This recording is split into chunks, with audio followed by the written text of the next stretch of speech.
Okay, cool. Go.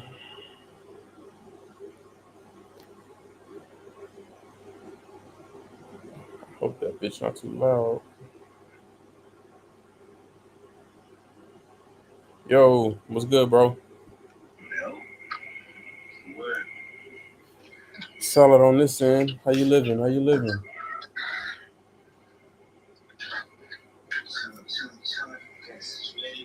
Shit. Nigga AC out over here, so a little toasty, but it's cool. We make do. Ball up top.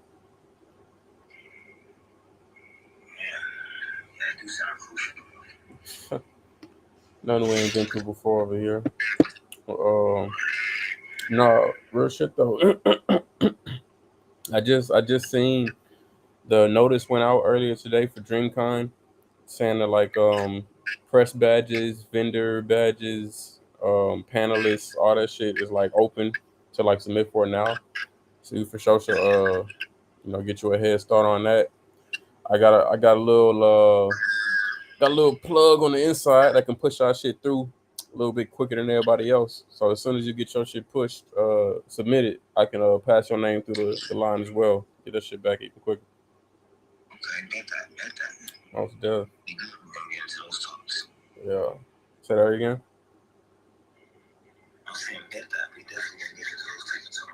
Oh yeah, for sure, for sure. Bro said also you get four free badges as well when you like get cleared to come through with those. So yeah, pretty solid, pretty solid. Um, so yeah, I ain't gonna lie. Unfortunately, I missed a lot of the dope talk y'all was having last Thursday. So even though this is primarily just a general anime discussion for Wednesdays, in case anybody's confused, we are going to be transitioning over to Wednesdays from now on for the just venting uh general anime topics. But to start off, I gotta get my piece off for the last chapter of One Piece. Got to. Cause I know, I know, I know, I know. My guy Goo is gonna want to hear my retort for a few things. Um, so first thing I want to say is I feel like you already know this. I had this much more prepared last week, but it's cool. I know I can get most of it off the top. First thing I want to say is great chapter for sure. I love the chapter. Love the chapter. Um, but off of what I've seen, Usopp on Fire Watch more than ever before right now.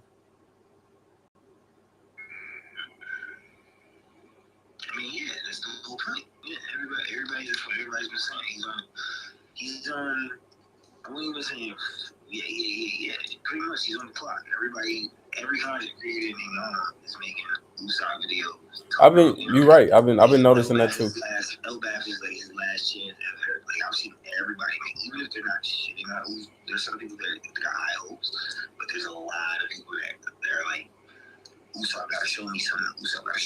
That's facts. That's facts. That's facts.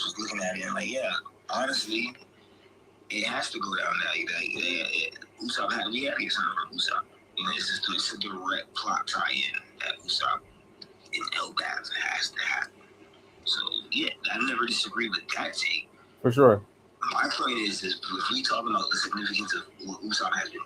Mm-hmm. Mm-hmm.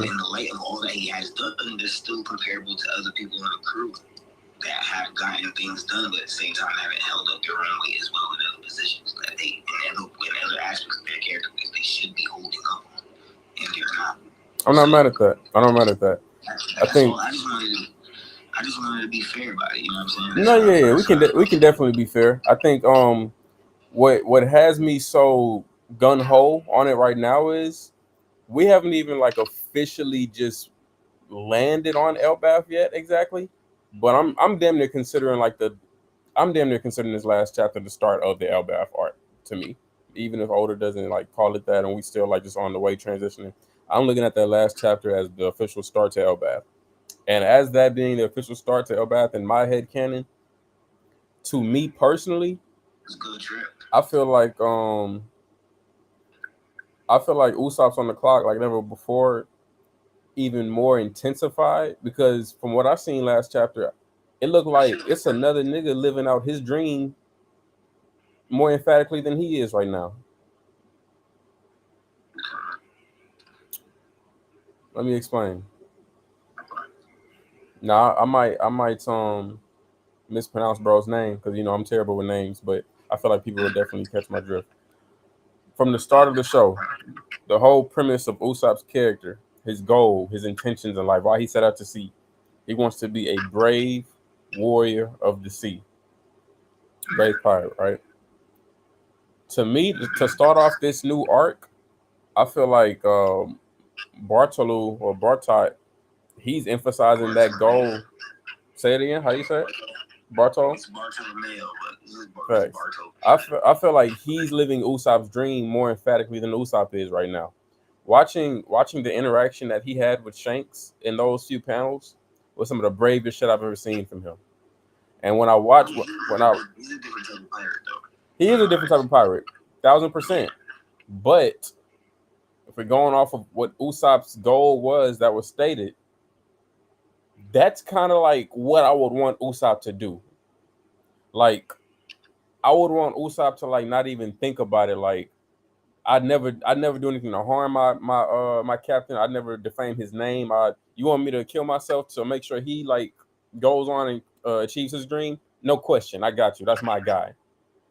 What he did in Wano, denouncing his piracy, denouncing him ever like achieving the One Piece, that that is still gonna be like a stick in the mud, a stick in my craw until he does something to replace that. That was blasphemous, honestly. For that, That's not even the word. you know, To me, that's not as big as you. oh, that's a Because huge deal. I feel like that was underwear. I feel like we gave him a pass for that because it happened and then people said something, then we let it go. But I don't think that should have went. Okay, wait, hold on. I'm gonna start you with even more with an even more interesting point. Shout outs to Reed from the Straw Hat Podcast because he pointed this out to me, and I think this is way deeper and way more. And it's just the whole lying thing, period, with Usopp. Because it's not even about him denouncing the thing. It's just lying, period. And that's what's really face the truth. That's what he has to face the truth shit. That's the whole point of him ringing the bell, like or running, not ringing the bell, running through the town. The pirates coming, the pirates coming, the pirates coming. Because he's lying to himself, telling himself that one day my dad will come home. Never came. Never came. Right. Mom died. Never came. Right. You get me? He's always lying to himself about certain things. When he's lying to himself, even the way he tricked Corona, it was dope to see it. But he was lying to himself the whole time. Mm. You know what I'm saying? He's just lying. All he's doing is lying. He has to chill with the lying. He was stressed out. Shout out to Reed again from the Stride Podcast because he pointed this out to me. He said the biggest thing that it was Usopp, because I brought what you said up to me, I brought it up to him. And I said that's the point that people like shit on. He was like, he was like, yo, I actually agree with you. But let me hit you with something that he did that was even crazier. I said, what it is? Talk to me. Otama dad Yasui was laying there in the streets of Wano, dying, pretty much dead. And Otama had got this toad oil from somebody and was told that, like, I guess she got it from Usopp, and it was told that, Usopp lied with the toad oil because he was a smuggler. He's not a smuggler. He was like he's a con artist. He was selling fake stuff in Wano to get, make ends. Right. Told her if you put the toad oil on, it'll pretty much do like the Hinata thing, like how Hinata did it with Naruto, but it was Naruto's genes that really healed him. And it wasn't really the ointment. But she thought it was really gonna heal her dad. And she's putting it, she's like, Daddy, don't, but like, it's okay, I got this toad oil and I'm gonna heal. And Usopp broke out in tears crying, like, yo, that was actually very deep. And this line, that's what, like, to me, that's a real hit at the character for me. Cause it's like, it got to a point where your lives have gotten this bad to where you're seeing it play out in real death now. You never seen that before. now your lie is being played out in a death. You have to stop lying eventually. You do have to stop lying. It has to come to an end. If you don't stop lying, or at least make this stuff work, make it work to like how it did for the corona thing, if you don't at least start emphasizing on how you can make it work for you in one of these ways, like become the trickster that could out trick even someone like Loki. If that something like that happens along the lines of Elbaf or whatever the case may be, it has to work for you. It can't be something that works against your character how it's doing right now. It has to be a combination of a redemption at that moment, or if not even like a redemption, just something wholesome like that relates kind of. If you've seen Stampede, he had that moment when he was kind of like he saved Usopp. He said it was him and Luffy at that last moment. He held up the thing. And he was like, "Oh, I'm not gonna let my captain die." And he was holding up the thing, and it was a real brave moment for him. It looked real good in the movie. So I've always been hoping. I thought we were gonna get implications from that because normally the movie implications play out in the anime canonically. We haven't gotten that yet, but I do think it's coming, and I think it's gonna be Elbaf. I think everything for Usopp is for Elbaf. It's not like Egghead. We knew Frankie wanted to meet Dr. Big, but he never said, "Oh, I can't wait till we get to Egghead Island." Like he never said nothing like that. We've gotten that from Usopp, so it's hitting harder in character. So we know Usopp's still even yelling at Nami right now. Have you learned nothing from Little Garden? It's still in it. He's still the giant. That stuff he learned is still in it. So we gotta see it play out some type of way. If we don't, I don't know what Oda's doing with Usopp's character, but it'll be interesting to see for that. That's what I was saying. But I thought that was a more deeper line of hitting Usopp's character. That's a little girl crying because her father just got riddled with bullets. And she over there talking about some toll that you gave her. That's kind of. I felt like that's a more wholesome deficit of character. You said the toad oil, it healed her father or it didn't heal her father? It didn't. It was Usopp sold it to her. Yeah. Usopp was selling toad oil in Wano as a con artist. Yeah. And he ended up selling. I don't know if he sold it to the little girl or gave it to the little girl. I can't remember. Mm-hmm. But the point is, she thought it was real, and while her father was laying there dying on national television for not international, but national television with the Den Mushi for everybody in Wano to see. He just got riddled with bullets by Orochi and the men. Mm-hmm. And she over there talking about, "Daddy, it's gonna be okay. I got this toad oil that you gave her. He's dead." Mm-hmm. She has no father now. Toad oil. Right. The Nami moment was something harsh, but it's cool. If Nami would have listened to him, all the more worse for Nami's character. But I'd expect that. I expect somebody like Usopp, who's always lying, to say something like that. So I'm glad that she did that and stood on business. That's supposed to teach him some shit. Going forward to this Elbaf shit, he's supposed to. I want to see a flashback from. I want to see Usopp have a flashback of Nami standing on business about Luffy's dreams. So he knows. Because to me, he's the one I always looked at as the character that, like, I wouldn't say he's on Frog Watch. I want to see more from him in character. But I do think the moments that we're looking for Usopp are the wrong moments. We're looking for the feats and the battle feats. I don't even want all that. I just want the being able to stand up and just stand on something type feats. You know what I'm saying?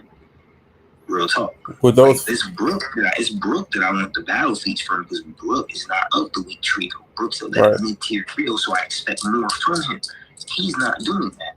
With Usopp, he's of the weak trio. So Oda said no matter what we do, Usopp gonna be the weakest. So why am I to sit here and expect him to do the most extravagant shit? Wouldn't. I want the character elements. So would you say those character elements that you're looking for from Usopp, would you say that Brook actually delivers those feats? Okay. Yeah, for sure. But battle-wise, for me, Usopp hasn't been able to stand up to someone like a Big Mom or nothing like that. I definitely get that. I don't like to count that because Brook got no diff. And I don't want to count that against Brook because he did that to complete the mission. So it's like a bunch of plot things that play into it. If I'm being fair, this is me on no slander. This is me actually breaking the story down, dissecting. When I look at Usopp, he actually was able to stand. Like Usopp actually had, even though people don't like to count it, as a battle against his captain, he showed competence. Still, we know how they're going to end. That was a great fight. That's a feat to me. Usopp to me had since post time skip. I've always wanted to see, hey, I want him to give me a battle feat 1v1 with somebody, but I don't really expect that from him because he's of the weakling trio and we're not getting nowhere with it. That Oda already told us that. Unless it's like Usopp get Yonko level, because then that tells me everybody else gonna be crazy. And I'm not trying to do that. You get what I'm saying? Yeah, for sure. I'm just being honest about it. Okay. So I'm gonna read these comments and then I'm gonna say something. First comment. Bro said Robin's baby daddy. Robin's baby daddy says when Usopp said all that shit in Wano, he was lying. I agree. I definitely concur with you that he was lying. Yeah, he said that when I started talking about the lion thing. Okay. He said the better moment is the moment when he came back for the Tontanas. I was talking about the moment to go against his character. The moments for his character now, yes, that's the best moment for him, the Tontanas, because people say all the time, like, he ran away. I was like, yeah, you got to think about this. That man forgot about Robin everything. They turned Robin into a toy. He literally forgot about her and still had to come back and accomplish something. He ran away from the situation and still had to come back. And that was right when it flashed away and Luffy was like, he was telling this toy soldier, he was telling Kiros, he was like, yeah, don't worry, my crew got this. Just believe in them. They got this. Hang on. Because they were trying to ambush Doflamingo and all that. All right. But yeah. So I understand Usopp was lying. I think my gripe my gripe is, would you consider Usopp the least bravest of the crew?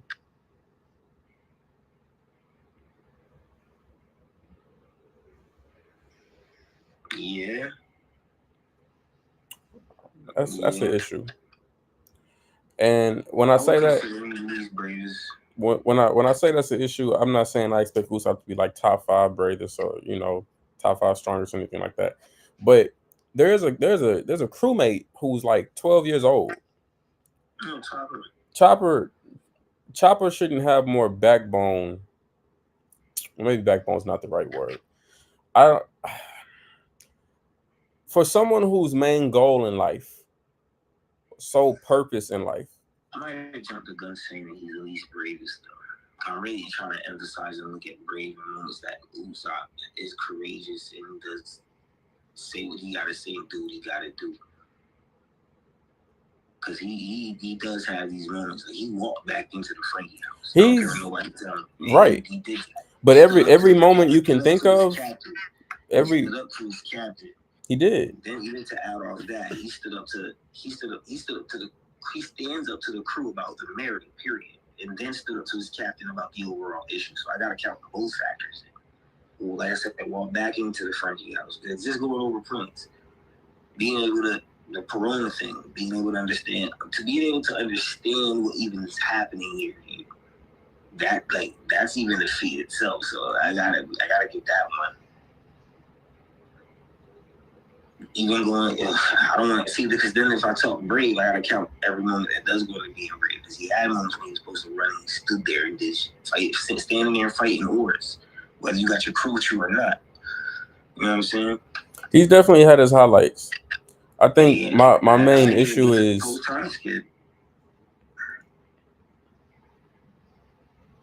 see post-time skip, he just doesn't have his moment. Because post-time skip, everyone's like having a moment. He hasn't had his moment. Right. He had his moment of, I think he still had his moment of being,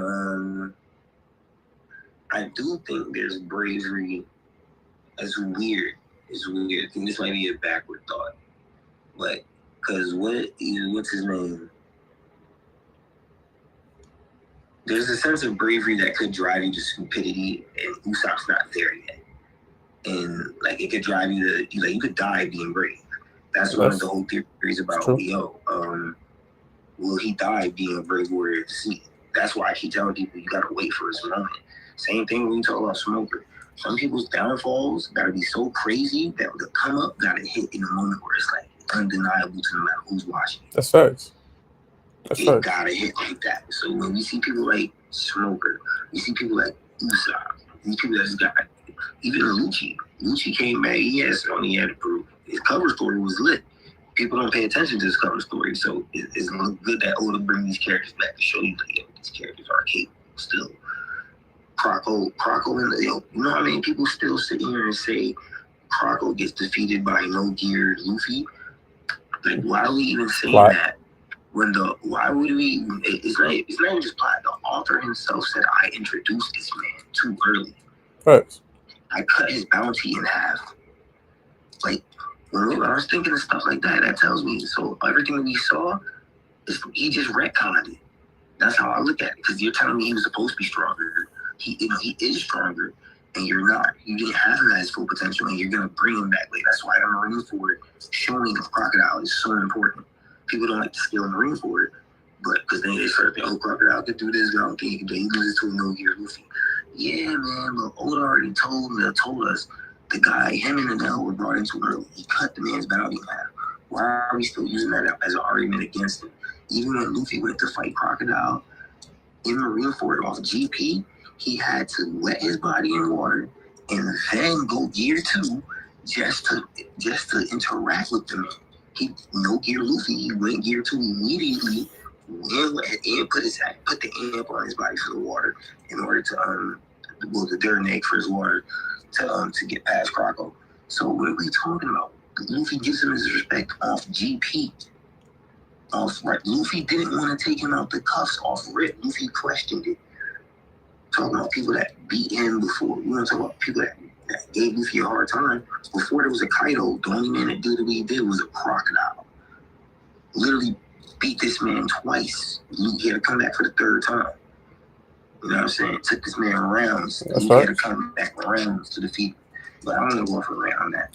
I think that's enough rant. That's it is. I feel you. My biggest thing is like you said earlier. He just not. He gotta get his art. He gotta get his character art. He never get it. He does. Because this is the thing. When Kuma separated everybody, why did he send Nami to that cloud island? No, that's not a character arc. That's you can say it's a character arc. We don't get to see everything. It's a time skip. So that's just prep time. This is. I'm just asking you a question to get to a different monologue. In your perception, why did Kuma send Nami to the cloud island? Because he went to the thing. I guess he probably thought she would be good at weather. It's still a big question why Kuma would be good. So I can't really answer that question for long. Why do you think he sent Zoro? Why do you think he sent Zoro to Mihawk? Exactly. I don't. World's strongest swimmer. Let me send him here. I don't know if he really thought he was gonna get trained. I don't know what type of. I don't know. I think Kuma was really just moving off of luck and the winds of fate type shit. Really? Okay. Because me personally, I feel like all of it was calculated, and I think he sent all of those people there with a purpose. I think he sent. Go ahead. See, I'm not mad at that. I think he sent. That's like highly theoretical, but I am a theorist guy, so I'm not mad at that. I think I would have lost faith in that theory if we didn't get more of the backstory on Kuma like we did in Egghead, and when he pulled up on Luffy at an earlier stage, and then we just learned more about him and his past.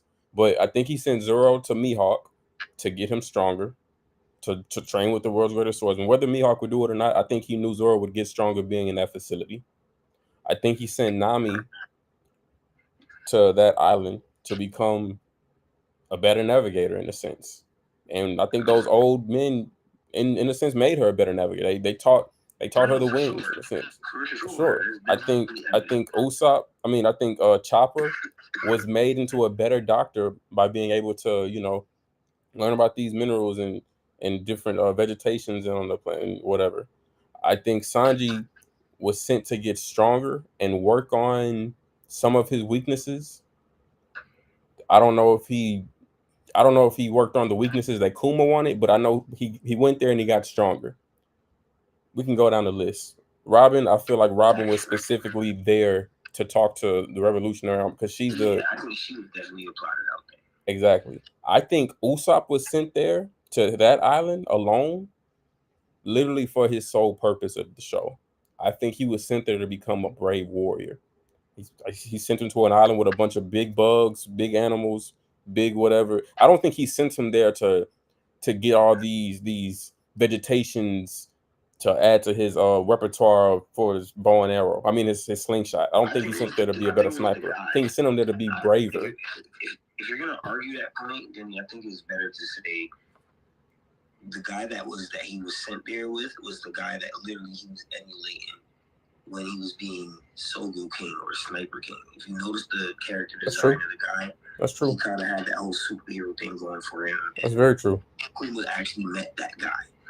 So we could kind of say that Kuma met him and then just went off the bounty poster seeing how it looked and was like, okay, if that's him, I'm going to send him here because he already fits a build of someone that I know and literally is like a hero. So if he's Sogu King, Sniper King, whatever, and he's going off. Did Kuma know Usopp was Sniper King? Yeah. I would definitely say so, because the bounty posters. If we have people like Bartolomeo looking at the bounty poster and being able to match the long nose to the one straw hat with the long nose, then intelligent people can definitely do that. Okay, that's what fair enough. Off of when I first watched it. Oh yeah, go ahead. I was just saying, off of when I first watched it, literally the guy that was training Usopp, I felt was the perfect embodiment of who Usopp wanted to be in the future. A brave warrior. He was like a hero. Yeah, exactly. Exactly. If you're gonna, go for that. If you're gonna argue that point, use that line. For sure. So how I'm looking at everything post time skip, everyone achieved their, I don't want to say goal, but like what Usopp wanted them, what Kuma wanted them to like break through, they all did that, but I'll say Usopp and probably Brook, only because Brook didn't train. But Usopp was sent there for a specific reason, and I feel like that reason wasn't achieved. Now, post time skip, when they first introduced the characters, I honestly had a glimpse of thinking, oh, okay, damn, this is a different Usopp, because he walked in the bar a certain way. He was toned up. He seemed more confident. Now it wasn't, but I'm just going off the first 30 seconds when they all walked in the bar, and I was like, damn, Usopp, that's you? And he was like, yeah, it's me, what's up? Yeah, but you gotta remember, he a capper, so I already knew that was cap. Fair. But this is the thing. We over 1,000 episodes in. You haven't really moved any closer to that. You're that's like, old as fuck.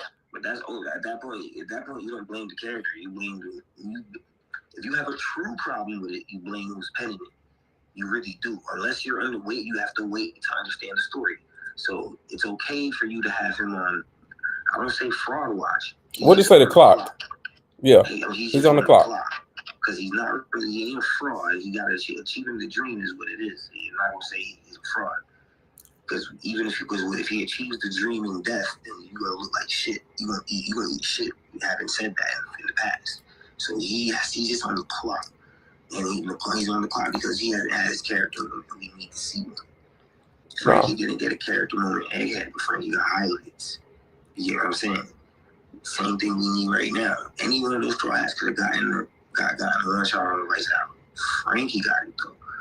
Frankie talking. All right, I'm not gonna lie. It's like the 8th time we brought this up. We have got to stop magnifying this feat with Vice Admirals. Because you, me, and the third person was on the stream, and we all said Vice Admirals have no stature in this. Coach, I have no problem with how you view the Vice Admirals. Listen, I was just on Discord maybe 3 days ago, and I was arguing with some guys, and my boy having a debate, and we're talking scaling other characters towards Big Mom. And at the end of the day, you could call her the weakest Yonko. You could say she ain't shit, because that's all the stuff he was saying. You said who the weakest Yonko? He said Big Mom. Okay. You could feel however you want to feel about it, but when you're debating, you have to actually scale the character towards what they have scaling for. And she's a Yonko. Not everybody out here part of guys. So you can't run from it. That's just what it is. Mm-hmm. You know what I'm saying to you? So no matter what it is, Vice Admirals are still people that are trained in hockey, observation, and armament, and they are substantial people for the Navy World Government. And they're going to play a role in the future. We just have to wait. The people that we want to show for Vice Admirals are not the ones Oda is highlighting. But the title of Vice Admiral is still one to be highlighted. So yes, we feel that way. I agree with you. Vice Admirals ain't shit. Why should it be highlighted if we all agree Vice Admirals aren't shit? Because you're gonna have characters like Smoker, who right now currently is being on a comeback and is a Vice Admiral. People like But when Drake, he truly gets highlighted, he's gonna go ahead. Because like Drake, Kobe, Russ, people that three characters that are just showing emphasis on that all legit are accomplishing their goals. They might even, like I said before the end of the series, where they become Admiral, they might do all of this good shit as Vice Admirals, bro. That's the whole point of having the rank there. Oda still hasn't shown us a real competent Vice Admiral. He's beginning to show one in Dahl. This is why I can't just kick the Vice Admiral agenda aside, because Dahl to me is still a worthy Vice Admiral. She's the only Vice Admiral that had a competent showing. No other Vice Admiral was really shown to put damage on people in Egghead like that. Not even Giants. Dahl is legit whooping Giants' ass and having them clown on the ship. They on the ship sailing back to Elbaf and one Giant drinking, clowning the other dude for getting knocked off by a Vice Admiral. That's a feat for that Vice Admiral, because Vice Admirals more than don't get shit. You get what I'm saying to you? Like, that's legit a feat. We got Shanks level hockey. A lot of Vice Admirals passed out. All of them. Momonga, he's a Vice Admiral. He didn't pass out. He just took a knee. As slight as it may seem, it's still a feat. And in One Piece, I don't overlook anything. I like to slander and have my jokes, talk my shit, for sure. But when we looking at the story, you gotta break down everything in One Piece. It's that serious. I ain't gonna hold you. Robin's baby daddy said we don't all agree they ain't shit. That's the problem. But yeah, he's basically explaining the point that I just pretty much made out. This I talked to him about this. There's certain Vice Admirals he's expecting stuff from as well, because we literally get these characters. There's a rank before Admiral. They don't just make you an Admiral. They did a war draft. They had Admiral candidates. All these Admiral candidates and Admirals that they had, Vice Admirals that they have, are the older generation characters. People like Smoker, it's his time. He actually witnessed the same thing people got. Listen, if you could watch One Piece and you start thinking, okay, so let me ask you a question. Who else is going to join the Crossgate?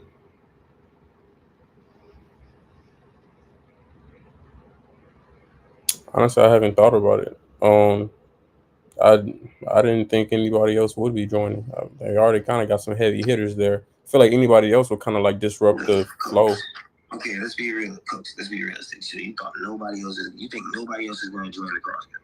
Like Buggy's crew? That's what you just said. You think no one else is going to join going forward in this final saga, Great War that we've seen. You think no one else is joining the Crossgate with all they got going on right now? Just be open-minded. So I feel like we had this conversation before.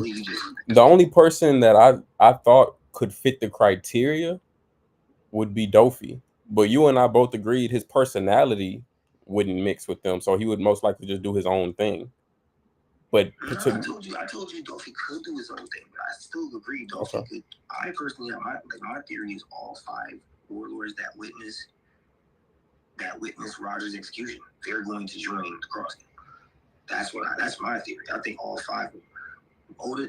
Oda just dropped a panel of a sketch that he did with Corona in the Crossgate. Moria, just in the chapter we just read, like I told you, Kobe would free Moria because Kobe's a righteous guy. If Corona cut a deal with Kobe, Kobe's going to follow through because that's his character. And that's what he did. He freed Moria. So right. Oda's dropping sketches of Corona being with the Cross Guild, because we know what the relation is there with Mihawk. Just looking at context and making connections. Where does he think Moria's going now that he's escaped? So maybe he might not go directly there the next time we see him. But Oda's going to start putting little droplets of buildup for that to come into play. That's what I thoroughly believe. So that's why I said, there's too much going on right now to not, I don't know, One Piece, that's why I said everything is important when looking at the story of One Piece. You can't overlook anything. Agendas are always fun to have. When you really if you're really going to critique this, you got to really look at every little thing he put in front of you. That's why I'm so open-minded to hear people out.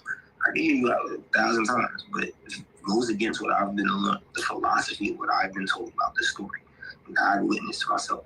I can't agree. The rank of Vice Admiral will be significant. They are making an era for the new age of young people. Luffy had to become a Yonko before actually doing the real shit he needed to do. Oda didn't just have him shoot. He was 5th Yonko. Oda didn't just have him shoot past all 4 Yonko and become a pirate. He became one of them, a great pirate. He had to do that first. He had to prove it to everybody. Now you're actually in the race. Oda didn't just make him stand out. He made him part of it. He became part of that system because the system is that important to the story. That's why when I look at the titles like World's Strongest Swordsman, we can't just put people above Mihawk just because we feel like that's the truth. No. People do that? Titles are all the time. And people They put like swordsman above him? I don't think it matters.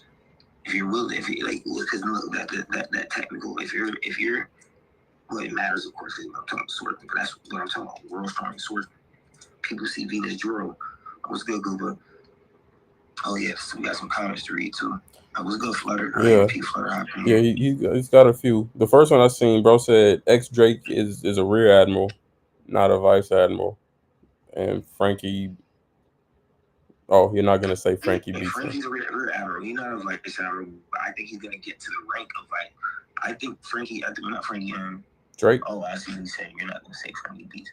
Exactly. That's what I said. Some vice admirals just aren't competent. We haven't seen the competent ones. Dahl is on the younger side, and we've seen connection with her and Saul and her and Kizaru. I definitely think she's going to play a role going forward and be a competent vice admiral. I think there's a reason Oda even had her as a kid by someone like Bonnie. Like, it's all for a reason Oda does these things.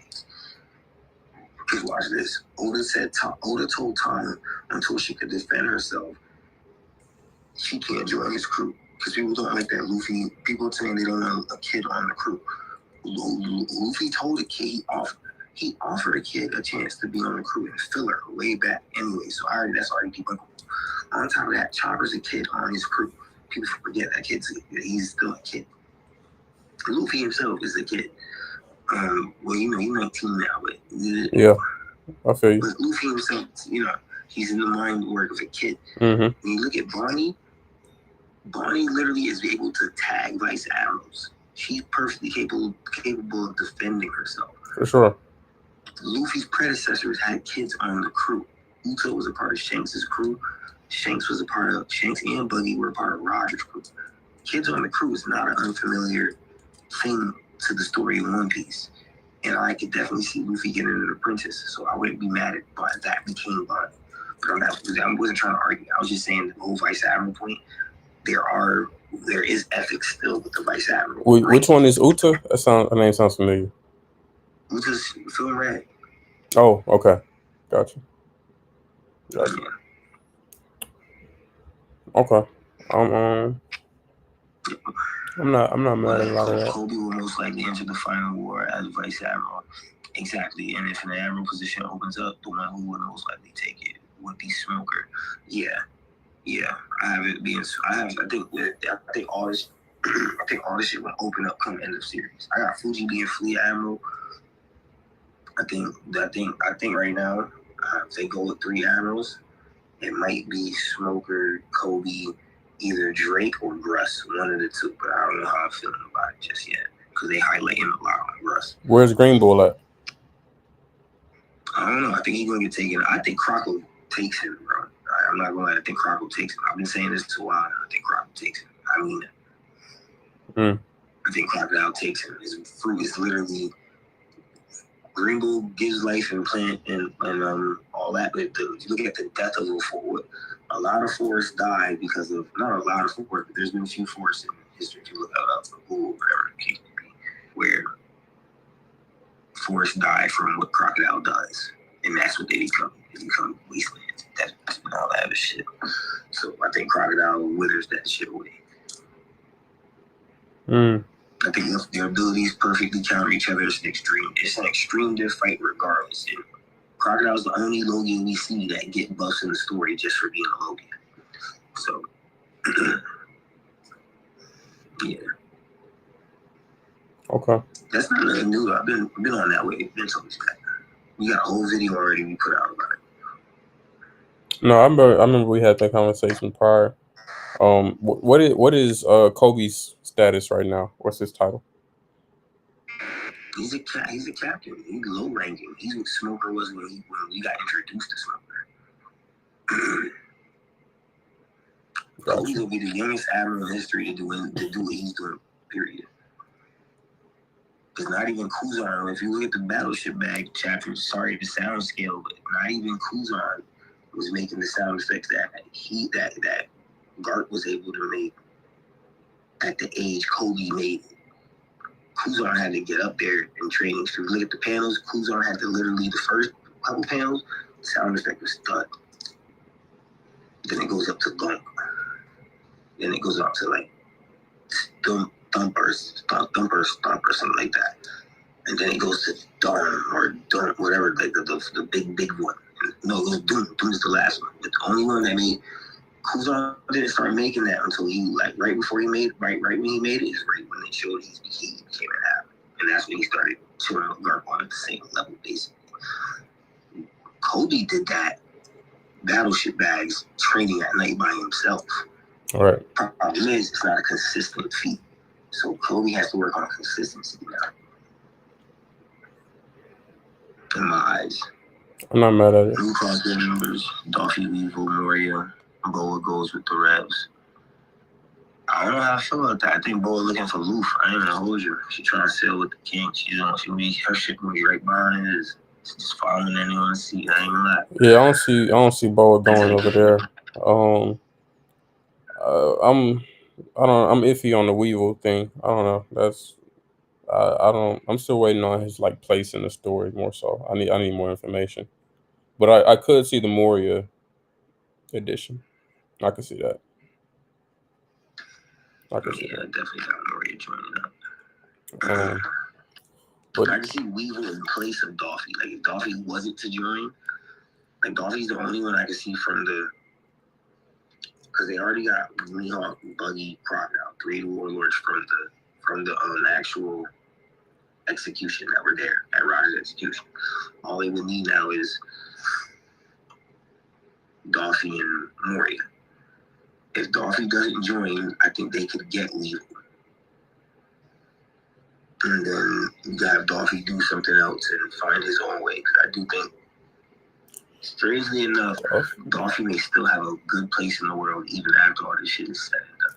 I don't know. What is Revel's what are Revel's goals? What are his ambitions? What is his? You don't have any goals and ambitions. That's what I'm saying. All I know about him is his He mom. just needs redirection. But that's easy. Oda could do anything he wants with a character like that. He could literally have him take any line, any course of action, as long as it it'll make sense for piracy, and we'd have to be fine with it, given that he takes care of it and he does it. Yeah, I wouldn't be upset. I mean, he's already introduced him as a strong character. I just want to see like more motivation aside from his mother. Yo, What's good, bro? what's up with you, man? What's your thoughts so far? Been hearing what y'all been saying. I think the thing with Weevil, I think we have to open up the acceptance of, a lot of some people's goal in the story now is not gonna. It's not gonna hold. We can't expect everyone's goal or aspirations to hold the same weight as a Straw Hat goal and aspirations. You feel me? For sure. Because for all intent and purposes, Yamato is about to make the merit of being a Straw Hat just because she wants to explore. Like that's a goal of hers to do what Odin did. And to me, that's not a strong enough goal. It's not heavy enough to be a Straw Hat to me. But I mean, for all intent and purposes, her dream is her dream and shit. So it is what it is. But with that being said, I don't think Weevil needs some type of overarching like great ass goal or ambition. Just him finding out the truth of the situation about him, Whitebeard being his father or not, the bitch that he's with being his mother or not. Just him getting some truth out of that. You know what I'm saying? Would be nice. Do you think that goal was legitimate enough for Odin to join the Whitebeard Pirates? Yes and no, but then again, like he forced his way onto the ship. So it's not like they took him on there just because of that. And he literally, he actually had a use on Roger's ship. You know what I'm saying? With, I guess you could say, a purpose, continue to travel and explore, because that's all Roger was on and shit. But, like, the Whitebeard shit, like, bro forced himself on there. Whitebeard didn't agree to, like, you just want to go see outside, nigga.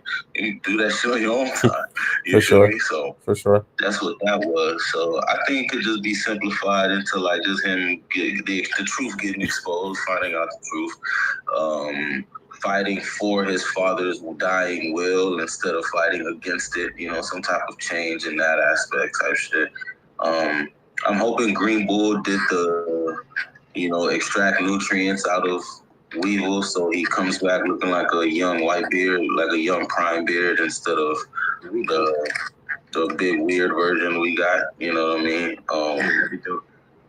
As far as the Marine thing goes, I definitely understand your take on the Vice Admirals. They haven't had good showcasings and shit like that, but I feel like that's like, how do I put this now?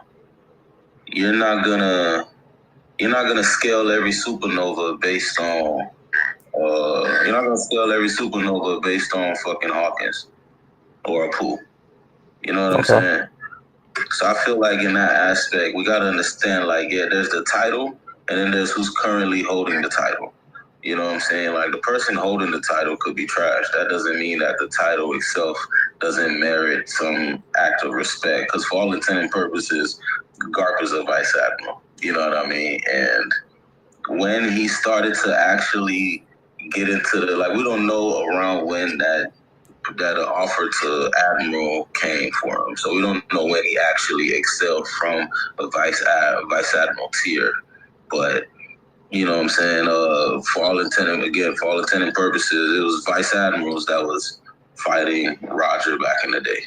You know what I'm saying? In Garp, I don't know what Sengoku's rank was, if he was Admiral yet or not, but yeah, I just think it's just something we got to give a little time. Same thing about the Giants. I heard conversations about the Giants a while ago and shit, and it's like, they haven't been that impressive and shit. But that doesn't mean we can't get there. That doesn't mean we can't get to Elbaf and, like, we see Giants that are. It's just like this motherfucker is Zoro. He's just a fucking giant. You know what I'm saying? Like, he moved like that. He's strong like that. Competent like that. All that type of shit. You know what I'm saying? So, would you agree that based off the last chapter, Bartol is living out Usopp's dream more in depth than he is right now? Yes and no. I'm gonna lean more so on no, because taking nothing away from what Bartol got going on, Bartol's standing on big business and shit, but at the same time, I've seen. I'll never forget Usopp in Alabasta. You know what I'm saying? Like, he just because he didn't want Chopper to get this shit fucked up, he stood there and was like, "This is what it means, Chopper." You know what I'm saying? Watch this. You know what I'm saying? It's moments like that, and that's why I brought up him coming back for the Tentadas and shit. Right. Because mind you, like Kizzy like to bring up, like, he didn't go back for Robin, and when he went back, it was like. It was more so on clearing his name and showing y'all who he really is, so y'all don't believe the cap he's been spewing prior. Because that whole scene was about the Tentadas are calling upon him and calling him a name that he ain't, and the shame from having to leave them while they had this faith in him. And he's hearing them. It's so funny though, low key, because the sound effect for when they get squished. I couldn't even take it seriously upon rewatch, bro. I'm like, ain't no way. But he's hearing all that as he's running. You know what I'm saying? And then, like, he really gets to a point where he's like, I can't. You know what I'm saying? I can't live with this. And then he turns around and, like, goes to save them. But as he does that, he doesn't bask in the glory of his cap. He, like, bears himself for them all to see, for real. Like, yo, I'm this, I'm that, I'm this. Now watch how I do this. You know what I'm saying? Type shit. So I think like I said in I think the live stream that they were having the other day on the Straw Hat podcast. Usopp's journey, Luffy is on the journey to becoming the king of the pirates. He's not that yet. Zoro is on the journey of becoming the world's greatest swordsman. He's not that yet.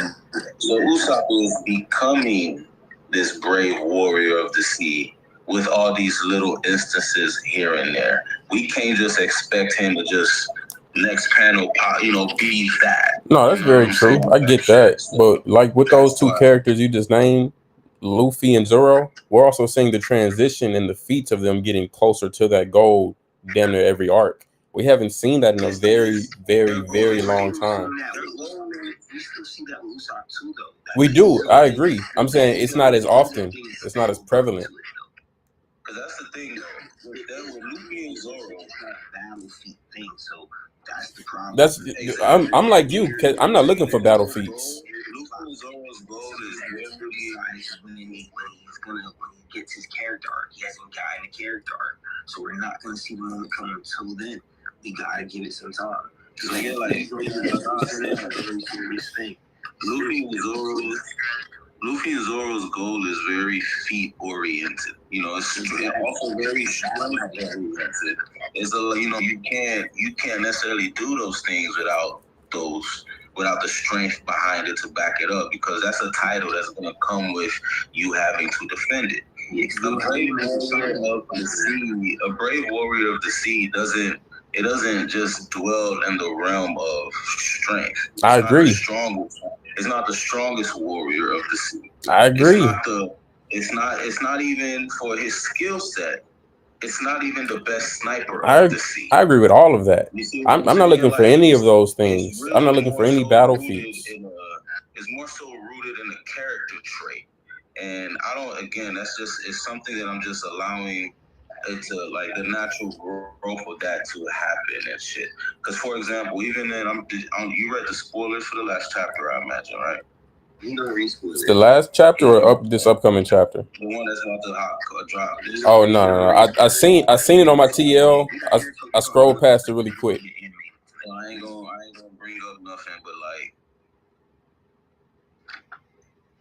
when Usopp was hiding behind Nami, calling out attacks to page 1 in Wano, that shit was actually funny, because I know he don't have to do that. You know what I'm saying? I've seen him in Dressrosa stand up and shoot at people that could kill him. I seen this man at the top of Ennie's lobby, you know what I'm saying, running there, covering everyone's six and shit. You know what I'm saying? So when I don't want him to ever get into a point where I don't have to hide behind Nami now, so I won't. You know what I'm saying? I would always want it to be I don't have to hide behind Nami, but I will right now. You know what I'm saying? Rather than I have to hide behind her because I can't do anything else type shit. You know what I'm saying? I feel like it's, we have to learn to separate the character trait of what that bravest warrior of the sea thing means. That doesn't mean he's the greatest crash out of the seas either. For sure. And I think a lot of people are gonna start expecting him to just be this crash out. That's not what that means. You know what I'm saying? But so this is where I'm. I do my last take on it. I believe we all have this definition of it. But because there is no actual bravest warrior of the sea, Usopp is going to be the one who actually creates the definition of what that is in the story for us. So we actually don't have any parameters to even measure that up to as it is right now type shit. Okay. My thing is, me and Kezi are on the exact same page when it comes to Usopp and the feats we're looking for. I know what Usopp's character is. I know what his role is on the crew. When I say I'm looking for him to show me that bravest warrior of the sea, I'm not looking for battle feats. Usopp doesn't have to show me a 1v1. Usopp doesn't have to one shot a vice captain or vice admiral. I don't care about any of that. What I'm looking for is character development. Just how like we were talking about Brook earlier, and we were saying how Brook doesn't have battle feats, even though he should, since he's not in the weakling trio. But he has like those clutch moments, those clutch feats. I'm looking for more so those from Usopp. I'm looking for what Bart. He means much more. His feats gotta come at a deeper take. They do. But peep this. Peep this. His character, I gotta say, it's gonna come later. It's yeah, he has got to come later. Peep this. When I see what Bartol did today or last chapter, I'm like, okay, cool. That's kind of the direction I want to see. When I see when I see Chopper, Chopper's feats. See, that's why I said I don't even cut you off, Coach. But that's what I was saying. The only problem with that is, bro, is that what it took for him to get that moment, it came from stupidity in the first place. You should have never been doing that shit first. Shouldn't have been doing what? Oh, rolling up on Shanks? Burning down territories on it. You should have never been doing that first. Agreed. So you get your moment back by sacrificing yourself, which I keep saying. You don't get that brave warrior moment from him until he takes on the action of death. It's only because the red hair pirates were being lenient on him that he didn't actually die. He was supposed to die. He didn't die because it wasn't real poison. So he only gets called a brave warrior because of that. So we were really calling him a brave warrior. It came at the cost of death in reality. So, like I said, for Usopp, if he could get that and play to his character moment, because we don't know what if it's the same type of. No one likes the Usopp will die theory, but what if that's it? What if that's it? What if he? I would rock with that. I think that would be really dope. And if he gets that moment at the point of death, then everything that we've been saying so long is just dispelled. So it makes no sense to wait for him to get that moment or to see hints towards that moment because he hasn't had nothing deep enough for that moment to happen. The last deep moment we had from him was the moment he had in the last arc, Wano, when he was like, "Oh, okay, bet. My life is worth something. I don't care what y'all say. I'm not going to just throw my life away for the stupid reason." And that's why I do believe that theory makes a lot of sense for Usopp because he didn't think that reason was deep enough to throw his life away for. So what if he's doing that for a reason he really deems to be, this is a worthy cause, it's to help my captain, who I didn't want to turn my back on, to achieve his dream. And on top of that, I'd be brave to do this as a brave thing anyways. That can happen. If that happened for him, I would still get it. But you have to wait you can't judge it until the character arc happens with the character. Like I said, we don't do that to Brook because Brook's character is not that significant. That's why we let Brook off. We let Brook off of getting no dick and all types of other bullshit. Usopp, we not letting him slide because he's part of the core five. So we're like, oh, they're holding him up to this standard. You're right to hold him up to the standard, but wait till he gets his moment first. If he gets his moment and then Oda dropped the ball with the pen on the character, it is what it is. That means he meant for Usopp to always be shit. So then it wouldn't be that. Just like I said, he meant for Oda to always be shit. If Kid really doesn't come back, he meant for Kid to always be shit. That's what that means. But until these things get proven on panel, I can't just, you know what I'm saying? Okay, just how we were saying earlier, how Luffy and Zoro, their goals or their self-worth, you get that. You say they have like battle feats. That's how you like see the progression. That's the opposite for it. They have battle work. They're going after titles. Right. So fighting is something that would go hand in hand with that. I'm not saying that's anywhere near what I'm looking for from Usopp. I think with him, personally, I can compare it more to either Robin or Chopper's their goal. Chopper wants to be the world's greatest doctor. From it's multiple moments where Chopper has shown out dumb progression and showed, hey, he's like that with this shit. Well, we can go to Punk Hazard, how he just healed all those children with the help of Law a little bit, and then we can go to Law. You giving him feats he don't really got because he ain't healed those kids. Law had to do work, and Law didn't even heal them kids. They still had to go to VP. Okay, well, let's talk about Wano, how it's just going to jump to next. Wano was probably the biggest feat he's ever had. Wano's probably the biggest medical feat in the history of One Piece, if we keep it in a break. But he still loses in Wano because he didn't hear the smile thing. You might still got to go to VP for that, too. That's the problem with Chopper still not working. Wait. You say he loses in Wano because what?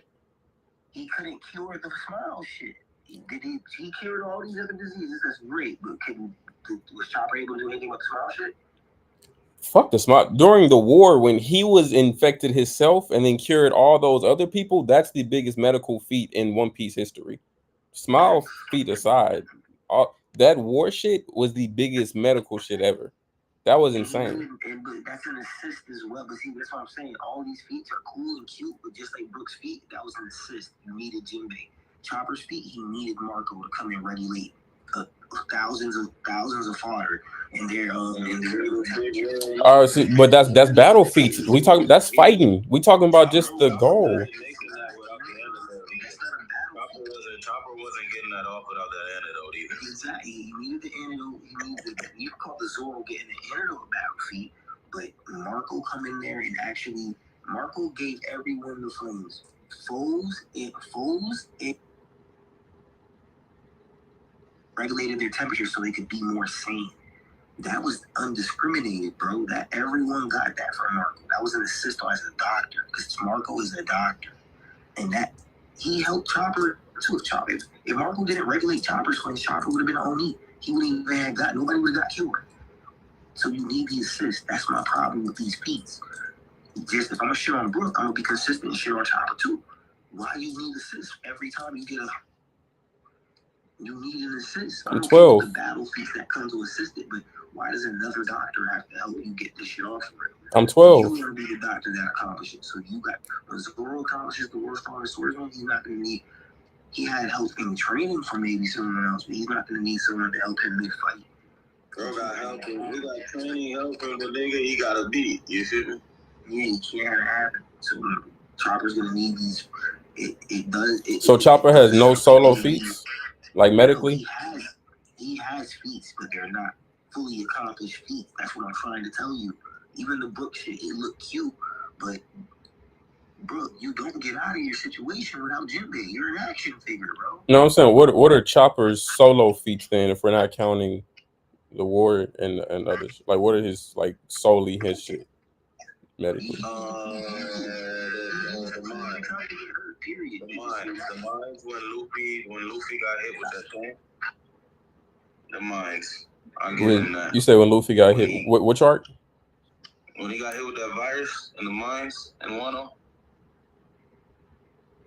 No, you can give him that. Yeah, I never took that feat away from him. It must have been early Wano. I can't even remember that shit right now. Yeah, you talking about when he was in prison. Oh, okay.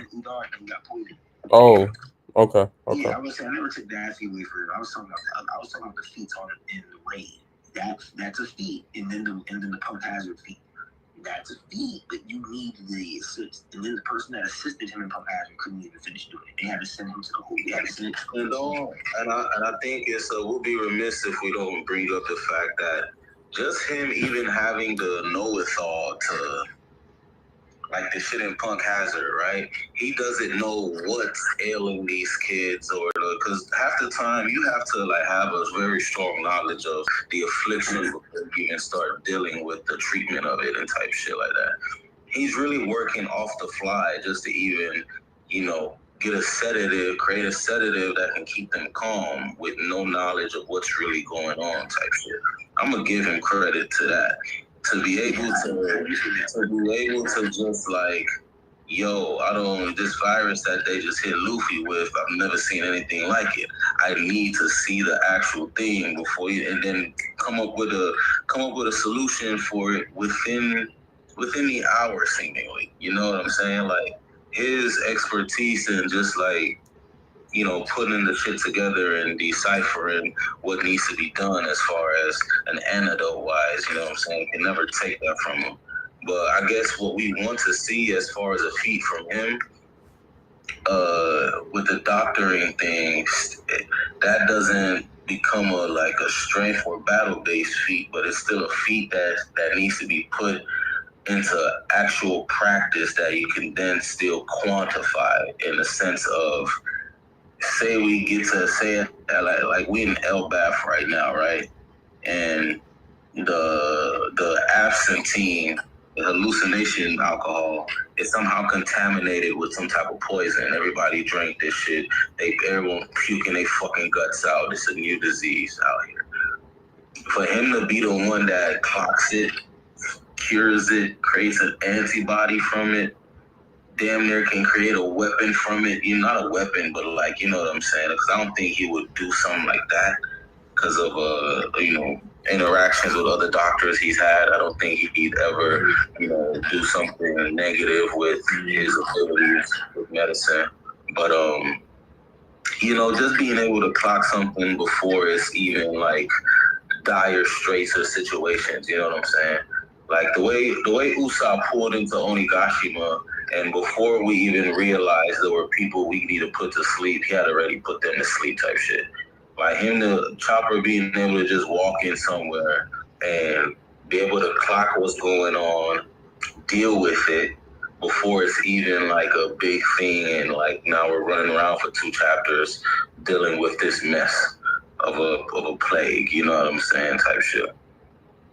And I guess ultimately, if Oda does something like that, it'll come off as off-screen, because Oda's not going to show Chopper in the lab or I don't even think give him that much panel time in the middle of an arc when other things need to be going on and shit. So it'll be mentioned somewhere off-panel, he'll fix the shit off-screen, and what'll happen is the community will not take it as a great feat because it wasn't highlighted when it was done, for real. You know what I'm saying? Okay. Like, bro, his rumble balls work on other fucking animals, my nigga. No one's talking about that. Instead, they calling him a dope man. Personally, I thought he made that rumble ball specifically for Beppo. You saying that's just his regular rumble ball? That's his rumble ball. Like it was like, I don't know if it'll work for you type shit. These my pills though. Yeah. You feel me? Like, yeah. That's nuts, bro. Like, you know what I'm saying? Like, imagine had he just known that, and he was just like, all the mates were rushing to him and Onigashima mid-battle type shit. You know what I'm saying? Like, that'd be crazy. Nah, that would have been crazy. Yeah. Just even creating the rumble ball and shit like that. Things of that nature, you know what I'm saying? It's Chopper's feats to becoming his dream is to be able to cure every disease in the world. Isn't that it, or is it something a bit off the lines of that? He wants to be able to cure every disease. Yeah, it's pretty spot on. Cure every disease. Yeah, so you can sum that up to World Greatest Doctor, basically. Yeah. Tell me, do y'all think Sniper King makes an appearance in Elbaf? I'm sorry, just add one little bit, right? Go ahead. He could be able to cure every disease in the world, but if we say we come to find out, like, Zoro's bad sense of direction is a disease, or Sanji's love of women is a disease, I pray to God Chopper can't fix that. You feel me? No, we're in agreement there. I want him to be able to cure that. You know what I'm saying? So a lot of things just gotta fall in line with the story and the character. But like, yeah, what was your next question? I just wanted to know if y'all believe that Sniper King will make an appearance in Elbaf, or is it going to be strictly Usopp the whole time? Because it's been a while since we've seen him. I believe we might get something new. It's not Sniper King; it'll be something new. But that's the whole point of him having a character arc. He's supposed to be able to combine Sniper King and Usopp into one person and be able to be that brave warrior. That's what it's supposed to be. That's what I want to see. I just want to see the development. I feel like he's been very stagnant for a long time. My take on that is it's actually hilarious when you get to think about it, bro. Because I think the only motherfuckers in this story that don't know that's Usopp is Chopper and Luffy, dog. Yeah.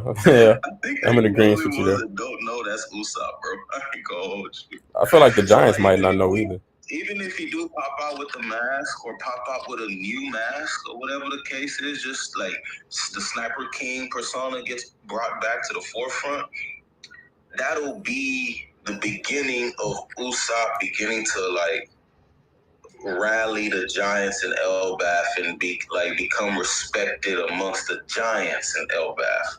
And I believe a lot of that will garner towards how he feels about being a brave warrior of the sea, just being able to garner respect from giants like of that caliber type shit.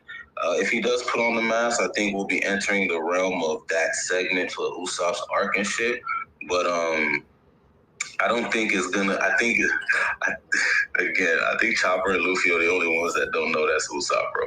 And I enjoy the fuck out of that. I don't want shit like that. I don't. It's certain things like little shit like that you never want to change, bro. I don't never want shit like that to change. I agree with you there. The only reason I ask is I feel like the Giants could possibly get on that bandwagon too of not knowing who this nigga is if he put on that mask. Not to say that all the Giants are just stupid, but I could see them just going with like the lure of it. Like, damn, you must be a really brave guy, or you must be a really strong individual, or oh, you're that guy I saw in that bounty poster. Nice job. Like, exactly, because he has one bounty poster that says Sniper King, the other one says God Usopp. You know what I'm saying? Like, bro might have a whole nother bounty poster that says something else entirely.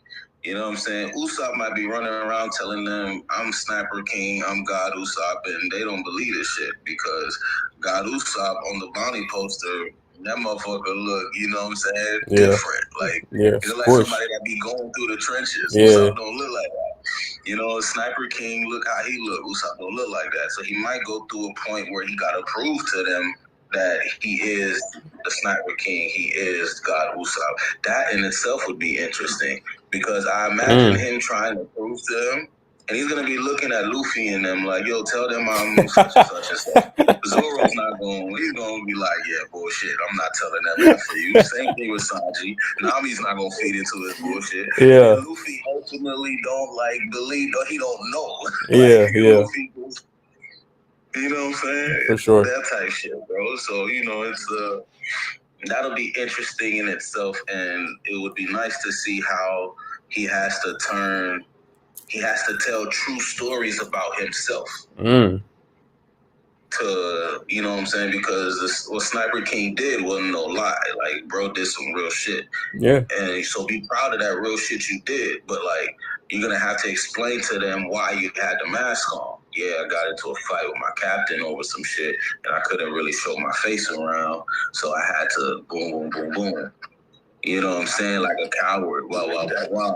And then somebody will tell him, nah, that was brave as fuck of you, bro. What you mean? You worried about, you know, shit. It's things like that of that essence that'll start happening where Usopp's Brave Warrior of the Sea title will start to really develop and even start holding a little bit of merit if he starts to say it and shit. Him accepting the truth of who he is, what he is, but still being in the situations 10 toes right next to his captain type shit. You know what I mean? Because I definitely can see a situation where the same way in Whole Cake, you know, Luffy had to, even if Luffy and Sanji didn't like have a side-by-side fight, they were side-by-side on a lot of in a lot of scenarios after the fact of, you know, them fighting. Zoro and Luffy had their side-by-side moments in Wano, a few good times. I expect to see a few good moments of that in Elbath. Okay. Not mad at that. A few good, solid side-by-side moments for the two. Okay, is anything you want to jump in, input? I'm cool. I was cool on that topic. I'm pretty much tied up. For sure. Bro say sometimes you gotta pop out and show Luffy. Nah, if you don't show Luffy, you'll never know, bro. That's facts. Jumping to the next show though. I want to probably let my guy know I'm on episode 5 of Kaiju number 8. So hey, clap it up for me. I'm getting to that shit. Bravo. I'm not gonna lie to you. I'm off rip from the beginning. I definitely see the small sprinklings of Attack on Titan and where people are getting that from, for sure. Hey man, ignore all that, man. Kaiju is I never watched or read Attack on Titan, so I couldn't even tell you the similarities or the comparisons. But Kaiju number 8, nice. I've already started reading it. I read the physical volumes. Okay. They don't come out fast enough for me. That's good. Yeah. It's good. Shit fire. No, yeah, Shit fire. it definitely is. I'm not gonna lie. I'm loving the comedy in it as well. The comedic effect from, I say you got a main character for sure. The way they like set him up for future comedic scenes later by having him do some like either brave shit or like statuous shit up front is fucking hilarious. Like one of my favorite scenes so far is when he meets old girl for the first time in the parking lot and she lifts up the car and she's like, "Oh, my name is blah blah blah. Remember the name." And he was like, "Damn, okay, that's pretty lit." And then he goes over and he changes over like just his arm to a kaiju. He lifts the truck over and she's like, "Damn, he must have a bodysuit too." And he's like, "I'm so and so. Remember the name," but like in a real smirky ass tone. And then they get to the actual like trial of like the training and shit, like the third. Was it bro pushing out 1%. That bro, that shit. And she was like, "Hey, you, what's the name, right? That's the name you wanted me to remember." The fact that bro was hype when he got 1% on that bitch, bro. Hype about that shit. Yeah. He got 1% on there with turn. Yeah, no, yeah, he was lit. It was it's other niggas complaining about being at 26 and at 18 and not catching up to old girl who at like 46 right now. But he got to that 1% after coming from 0. He like, "Hey, I'm making progress." Vice Captain told him, "You're not making out quick enough," but he don't move.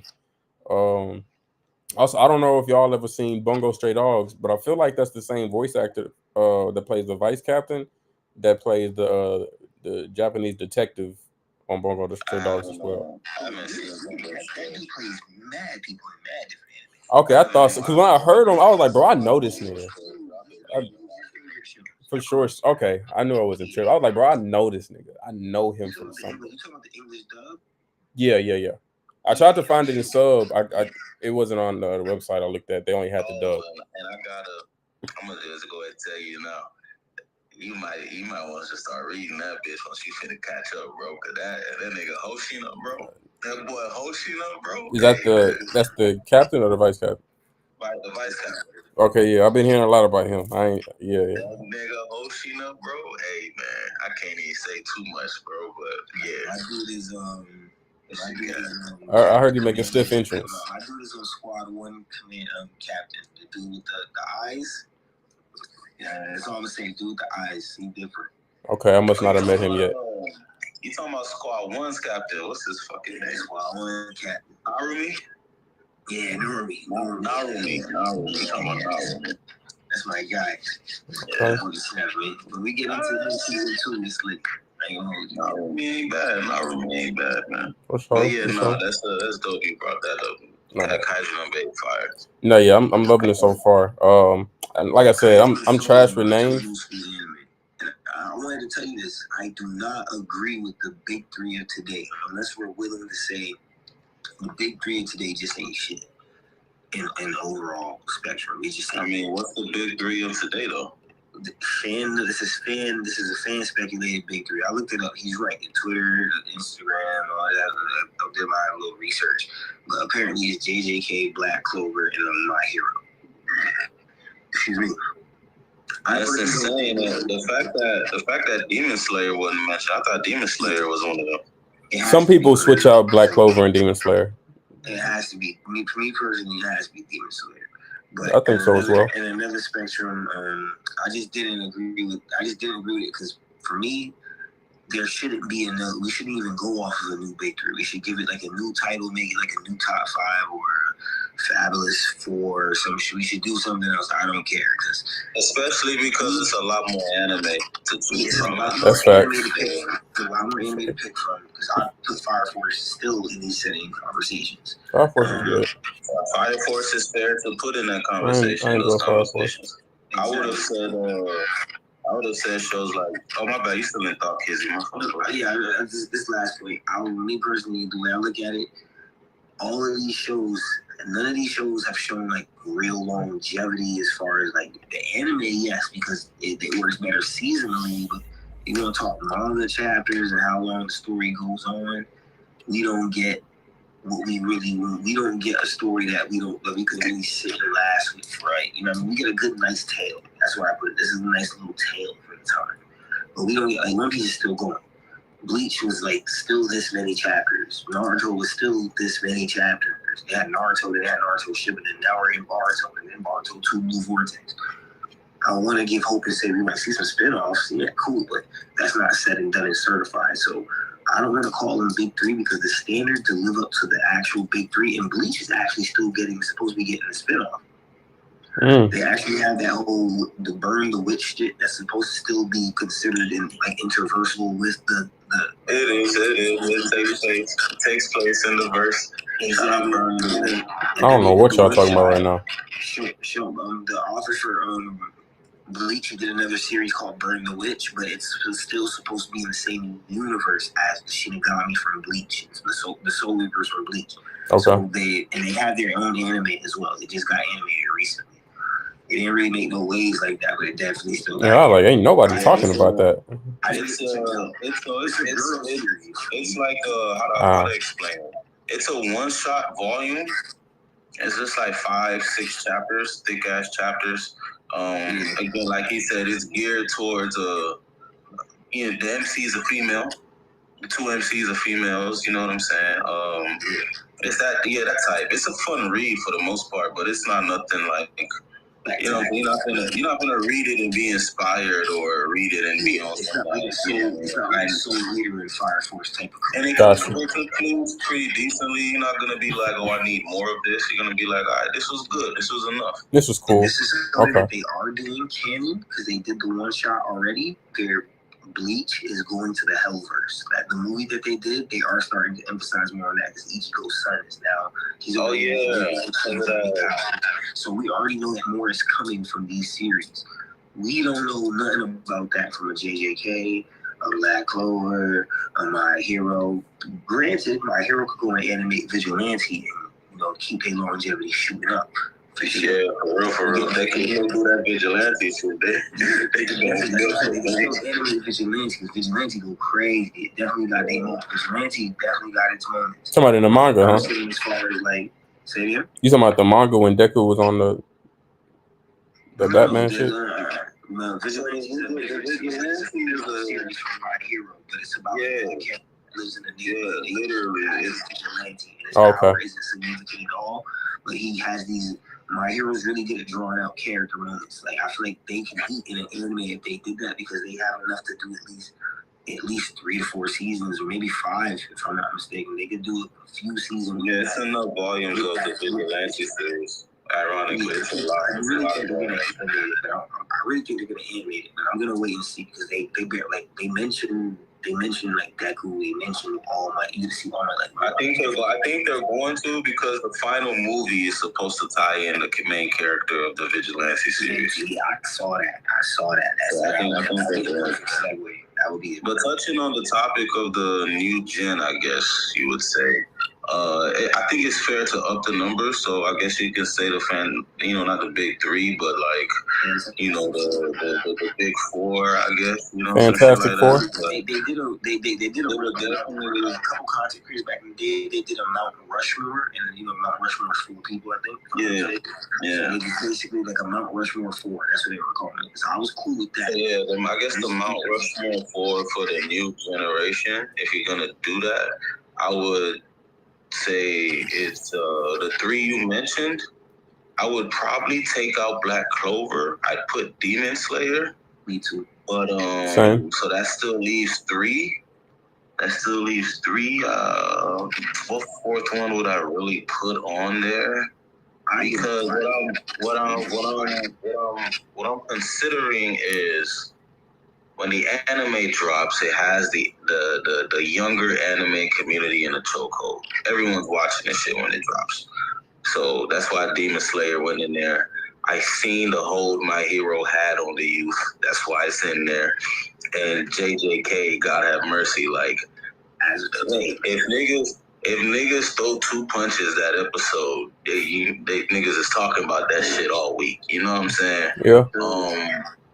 The only other one I can fit into that bracket because of that would be your Fire Forces or your Black Clovers, or you know what I'm saying. Hunter x Hunter is older than those, but just because of it being reanimated, and again, it's still a popular one in new anime watchers in today's community. I squeeze it in there and shit. But I think those things are what would matter towards, you know, the new Mount Rushmore 4. I would say. Yeah, like okay, like my Mount Rushmore 4 is I would take out. I want Fire Force really, but if I had to be, if I'm really going off of the timestamp of how I would consider it, if I don't make Attack on Titan a standalone, Attack on Titan would have to be there because it is a new gen anime and it did start off this whole seasonal wave and it did go fucking great. It did. I was gonna say you didn't get to see it, but it made crazy. I was gonna say Attack on Titan too, just simply because again the manga held weight. The motherfuckers were just sitting there waiting on new episodes from the anime. It's finished. You know what I'm saying? Like JJK, Demon Slayer, and Black Clover are entering that it's finished realm. My Hero's finished. My Hero's finished. Demon Slayer's finished. Attack on Titan is finished. Black Clover's about to finish. Yeah, like, you know, this is the final arc and shit. You know what I'm saying? So even Fire Force is finished. Like, you know what I'm saying? That's what I'm saying. All these old generation shit, they're kind of still like, look, Fairy Tail is still going. Hunter x Hunter is still going. I was just about to say, like, you know what I'm saying? You want to talk about longevity and chapter count, boy. My man, Hero, boy. That boy Mashima, man. Yes, in fact, bro. The only reason I watched One Piece in the first place because it was like when I went to revisit it in college, I said I need a long anime to lock in on. Like I just finished Naruto. I was like, all right, let me go back. I need to find something. I went and watched Fairy Tail. I watched Soul Eater. I was mad, bro. I was like, oh gosh, wow, I need like 5 more seasons of this. What the fuck?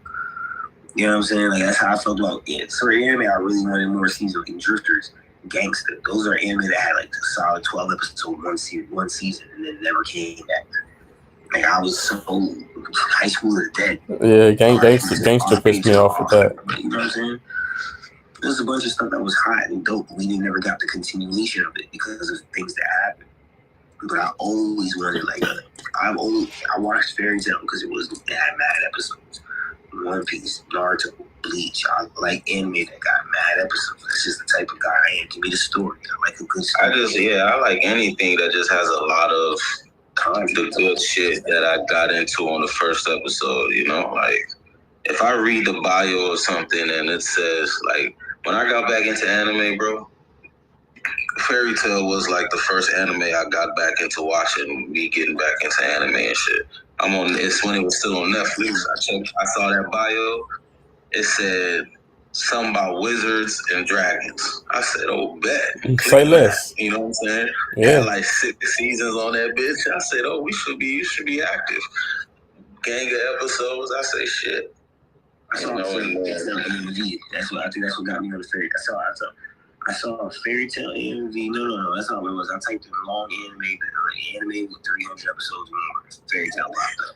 And then I watched the clip of one, and it was like, I think it was not too powered up the fire shit. So that's all I need to see. Go ahead. And to make it worse, I mean, you could probably attest to this. Since you watched Naruto, since you watched Fairy Tail, you know, Natsu was my favorite MC, bro. Like, there's no one over Natsu as an MC for me. There's no one over Natsu as an MC for me. That's my dog. To this day, that's still my MC for me. He's in my top 5 outside of the big 3. I had a shorty tell me, if you like Natsu, you gonna love Luffy. I'm like, nah, it's a fact. If you like these, again, because of how I'm rocking with Natsu, that statement was just like, bitch, do you know how I fuck with Natsu? I gotta see this now. Natsu is just Luffy with Ace's double fruit, bro. That's a fact. That's literally a fact. Shorty wasn't lying. Shorty was not lying, bro. I thought, yeah. I ain't never thought about that. I actually want to do a whole video with a take about Natsu being Luffy with Ace's Devil Fruit. Like, just cause that's actually a fun ass thought. I ain't never actually thought about it like that. But Natsu, like, I had the big three, and like if I had to consider like honorable mentions, I always gotta give Gon a shout out, and I gotta give Natsu a shout out because they had me tuned in. Like the era of the big three, those other two shows had me tuned in. So I was like, yeah, that's my top 5 of the big of that era for sure. With The that, era before that, I would really say like, you know, if I had to consider a big three before the actual big three, for me, it would be like a Dragon Ball Z, Inuyasha, and Yusuke Hakusho type shit. Those would be my. Already, I could tell you the original Mount Rushmore. You got Kakarot, Yusuke Urameshi, Ash Ketchum. You feel me? Yeah, you gotta throw Ash in there. Loki, you gotta throw Big O in there, or at least somebody from Gundam. You gotta throw somebody from. Hey, listen. I was gonna say you put Wing Zero on that bitch. You feel me? But back then, that 4th position get dicey because ain't no way Yusuke don't go on there. Ain't no motherfucking way Kakarot go on there. Yeah, they got Ash Ketchum gotta go on there just on principle. You feel me? It's either the dude from Cowboy Bebop or it has to be Inuyasha because everybody knows Inuyasha. They know the white. I was gonna say or my nigga Yugi. Or my nigga Yugi. Yeah, but you know what? We could go that way. Or you could go if we got Kakarot and Yusuke up there, kind of gotta put that bitch from Sailor Moon on there. Kind of got to. Just for the hoes, you kind of got to put that little Sailor Scout on there. I ain't gonna lie. That's exactly what I just said. Because she technically, she big repping up. She was a big rep, and then she actually had girls locked in. That's OG. One time, the girls was locked in the anime because Sailor Moon was waving that wand, doing that goddamn dance, turned into whatever Sailor Moon. To this day, bro, you see how they cosplay them different, man? Shout out, bro. I mean, shit. You go to DreamCon, you know they doing all that. They playing Ash Ketchum theme song and all that. They got them up there, you know, stripping and all that. It's great. That's facts. You gotta love it, I know I do. Bro said, how y'all feel about Vinland Saga? Oh, I didn't even know we still getting comments. I don't see none. We got a couple. I feel strongly about Vinland Saga. I just don't feel strongly enough about it to put it in the new gen type shit. For example, there are certain shows that's like, you know what I'm saying? I don't think there was a better written sequence in its class of anime. However, I won't put it in these top discussions just because I'm looking at it in the scale of, you know, numbers wise and shit. Because if you were gonna ask me, some of my favorite written animes that I've sat and watched and shit, Iron-Blooded Orphans. Like, bro, I choke up. Bro, that shit kills my soul, bro. I could think about moments in that show, and it's just like, you know what I'm saying? I'm gonna need me something for the rest of the day. I told my boy Coach if he was to watch a mecha, he should watch a gun. If he was to watch a Gundam in a mecha, he should watch Iron-Blooded Orphan. Because to me, it's like a more gangster version, like a Code Geass. It's on Netflix. It was not on Netflix no more, but I think they're gonna put it back because they just started putting back mad Gundam stuff. They just put Gundam. They just put Netflix just added back Gundam Seed Destiny, and then I just realized that they had a third part to that franchise. That season, I didn't even realize, but it's not a season; it's a movie. I didn't know they had a movie out for that because Gundam Seed Destiny was season 2 to the Gundam Seed, and then shout out my nigga Mikazuki, man.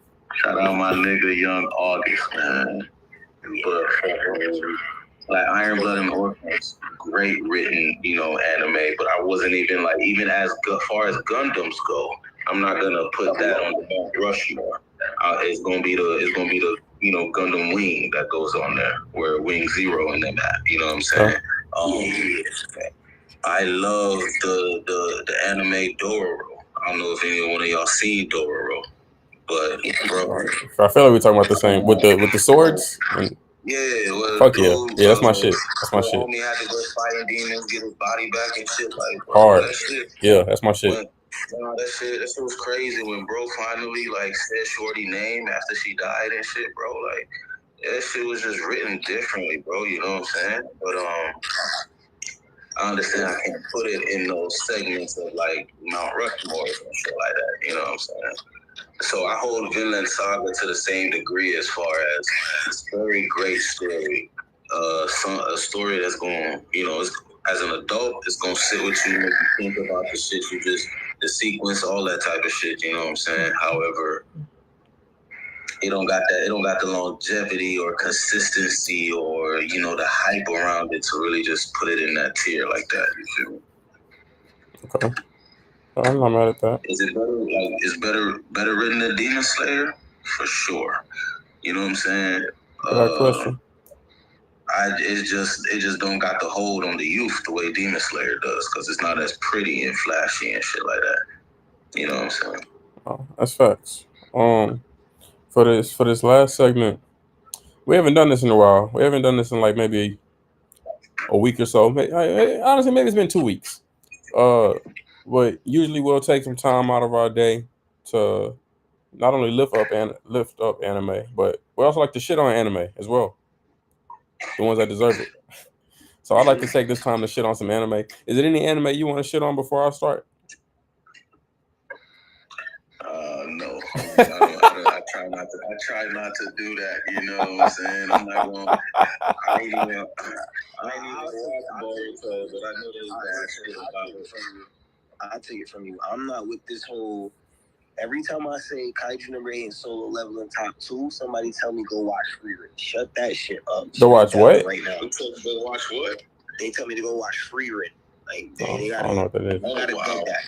We gotta dead that right now. We got that needs to. The fact that I only hear females talk about how that's such a great show, I'm already knowing not to watch it. What's it about? It's kind of like the wizard. It's like the magic play, the wizard shit, blah blah blah. You know how they do that. I'm not, you already know me. I'm not a magic type of anime watcher. Anyway. I hate the whole theme of magic. I like how Black Clover and Fairy Tail tried to make it like a nice power system into it, but I hate magic theme anime because it's such an easy ploy to. Yeah, it is easy. Like I like the creativity around a power system. Don't just say, hey, instead of making power system, just call this shit magic and run with it. No, you diminish your story a whole lot when it's simple. Like that. Like I'm not super into the whole wizards and I'm not one of those people. So Frieren is not hitting me hard like that. Granted, I've only seen 8 episodes, but the 8 episodes I've seen, I'm not impressed, bro. Off the first 8 episodes I've seen, I'm not impressed. And people are telling me, oh well, you gotta give it more time. I'm gonna give it time. I'm gonna watch the whole fucking thing. How much is it? It's 24 or 12? Huh? It's 24 episodes or 12?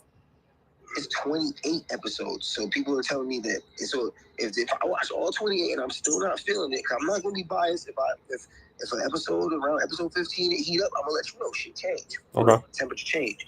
It's not hitting, bro. It's just not. Kaiju number 8 had me at number 1. At episode 1, episode 2, 3, I was already sold. Yeah. Solo Leveling had me. Solo Leveling had me episode 1 with that statue smiling like a motherfucking demon. Like I was sold off that shit. So yeah, episode 1 got me sold, and I realized episode 5, this shit, I'm getting tired. Like I want to watch some new shit. Like, maybe the span of the new age has finally hit me, where I'm like, nah, only One Piece get to hit me with some shit that I gotta sit through. And I ain't even gonna lie to you. I'm not feeling it at all. But Shoki Tensei's cool though. If a motherfucker say you should watch Frieren, you should just tell them you gonna fucking watch again. You just tell them you gonna watch. So you'd rather watch Sword Art Online all over. For real. Spot on. That's exactly the vibes I'm getting, and I keep telling people I keep telling people that Solo Leveling is just a way more shonen version of Sword Art Online. And that to me is like, I'm not really trying to watch all the shit that killed me from Sword Art from SAO was all that. It was all that Shakespeare bullshit they was running. I ain't trying to. Who said it's Shakespeare bullshit? They was getting real Shakespearean in that motherfucker. They was kids talking about living together and all that shit. I'm so sick of 16, 15-year-old, shorty 13 logging online. Look, that's why I rock with Kaiju number 8 Solo Leveling. I'm 31. That nigga in Kaiju number 8 is 30-2. I feel his pain right now. Nigga, exactly. He like, yo, I feel old as shit. I'm like, nigga, on the game, bro. Like, bro, give me hope for real. Bro, give me hope for real. Like, and it's very realistic because it's like, yeah, bro, no, he can't go out there and move around like them 20-year-olds no more. He got to take it easy. Fact. Yo, bro, I was writing music the other day and I started feeling like Kaiju number 8 really like changing my like life because I never thought that I was washed up or nothing. But, you know, I'm in my 30s now. I'm not like 22 when I was really out here doing stuff like music wise. Like, I got a family now, so my moves gotta be more plotted out and more like playable, you know what I'm saying? So I'm like, all right, bet. So I see this guy having his moment. I'm like, nah, I'm seeing it. I'm just like, yeah, finally, they give me something. I ain't gotta be like, I gotta feel like a fucking teenager again. Solo Leveling, that dude's like 20, it's not 26, like 23, one of those two. Yeah. Like, give me stories about young adults now. Like, I'm real with those type of times. Like, I'm no longer the teenager. Mm-hmm. So I'm glad that the newer anime nowadays, it's better. Even Hell's Paradise, that's my shit. Gabimaru, Hell's Paradise is fire. He's a little old. Hell's Paradise came out with the second season, like, sooner. It would easily, like, Black Clover wouldn't have even been talked about no more as far as, like, a big... I ain't gonna hold you. If they up the animation, if they keep it on track for Hell's Paradise, it will go crazy. The other problem with that, though, is the longevity. Hell's Paradise is finished, 13 volumes, you feel me? Like, it's only gonna need a season. They really only got another season. Damn. If you really want to say, because they make a part 1 and part 2. The first season, again, remember what I said, it's 13 volumes. The first season covered 7 volumes. Exactly. You feel me? Shit, man. Now, given you know, because it's in the later parts, so you know it's a lot more intense shit going on. So they could stretch those last 6 volumes and shit, but then you're gonna run into pacing issues. You know what I'm saying? So. Yeah. You know, y'all are working with, again, just because it was short. Demon Slayer, that's like 23 volumes. They can afford to break it into little segments like this. You know, Naruto was 72 volumes. Naruto was 72 volumes. Bleach was 74. You know what I'm saying? So when you look at the fact that Demon Slayer being 23 volumes and how they're breaking it into, like, they're finna go into the last arc, which is like, I want to say 4 to 5 volumes, maybe. I think it's like 4 to 5 volumes to this last arc that's about to play out. But it's so many final battles and fights and shit. They could literally, like, give you the fight between 2 Upper Moons a season. You know what I'm saying? And then let the next one be that type shit. Because there's no need to, like, run around a village and shit and find out what demon is doing whatnot. We in the castle now, so it's going down. But so the other problem is, so like I said, they're gonna run into a lot of these good shows that are just short. You know, they're just short. The manga isn't that long. I was just about to talk about how sometimes some shit is not translating well from the manga to the anime, so the story itself isn't reaching into that tier of, you know, Mount Rushmore category and shit. One of the ones I had picked up not too long ago was Orient. I don't know if y'all are familiar with the story Magi. Love it. Yeah, I heard. Yeah, Orient is the same creator as Magi, right? Same creator as Magi. Then I read Orient. I read Orient in the physical volumes too. Matter of fact, let me show you something. Volume 19 right here. Yo, how's the anime on? I know they dropped. Horrible. It didn't translate well. See, I'm about to say, I don't ever hear about the anime being talked about. It didn't translate well. It did one season. It didn't. I'm saying it didn't translate based on the fact that I know how those panels felt when I was flipping through the pages. It did, and like when the shit happened in the anime, it feels so stale. You know what I'm saying? Best way I could put it is, if you read Seven Deadly Sins, you know the anime butchered that shit in the final couple seasons. If you actually read it, you know what I'm saying? So it's one of those type situations where Seven Deadly Sins should have been in that new gen Mount Rushmore. Facts. Butchered it in the last seasons. Facts. That was in my top 5 for a minute. The animation butchered it. Yeah. You know what I'm saying? Story was still strong as shit. Same thing for Boruto and that, like. Story was still strong as shit. Plot was still strong as shit. The animation was just like, it made people not watch it no more. So I say that for the Orient because just because of how the power system and the sword fighting works in it. Because it's not a magic, like it's not based on magic and shit. These niggas are samurais and shit. And just based on how like the power system works and shit, it didn't translate well into animation. So you didn't really hear nothing about it. The second season hasn't been re-announced and shit like that, you know. Or you have like, I was just thinking about this, like, bro, motherfuckers were so hyped for Chainsaw Man. Even I was so hyped for Chainsaw Man. I read all of the first part of it. I was reading it in the physicals, like I do. I read the physical volumes. Yeah. I read the whole volume 1 to motherfucking 11. Volume 1 to 11. Enjoyed the fuck out that shit. You know, but the anime's being slow to come out. The manga for the part 2 was taking a while to kick off, to where a lot of people fell off and shit. I was even gonna wait and be like, I'm gonna let some volumes come out before, and it just fell off my radar and shit, because even as I'm waiting, I'm not hearing any hype behind nothing going on type shit. Right. You know, so that longevity thing definitely does live, you know, it needs to live up to its you know, its hype. Yeah. That's what I feel like Fire Force. I think Fire Force would have that a lot. Only problem was the time frame they took to come back and drop again. But you know, I think most anime have that go away and come back little type of segue. But I feel like when Fire Force finishes, it's gonna go down as one of those like, yo, this shit was freaking amazing. Just to be in the like Arthur's the comedy aspect to Fire Force is ridiculous. The manga of Fire Force is finished, isn't it?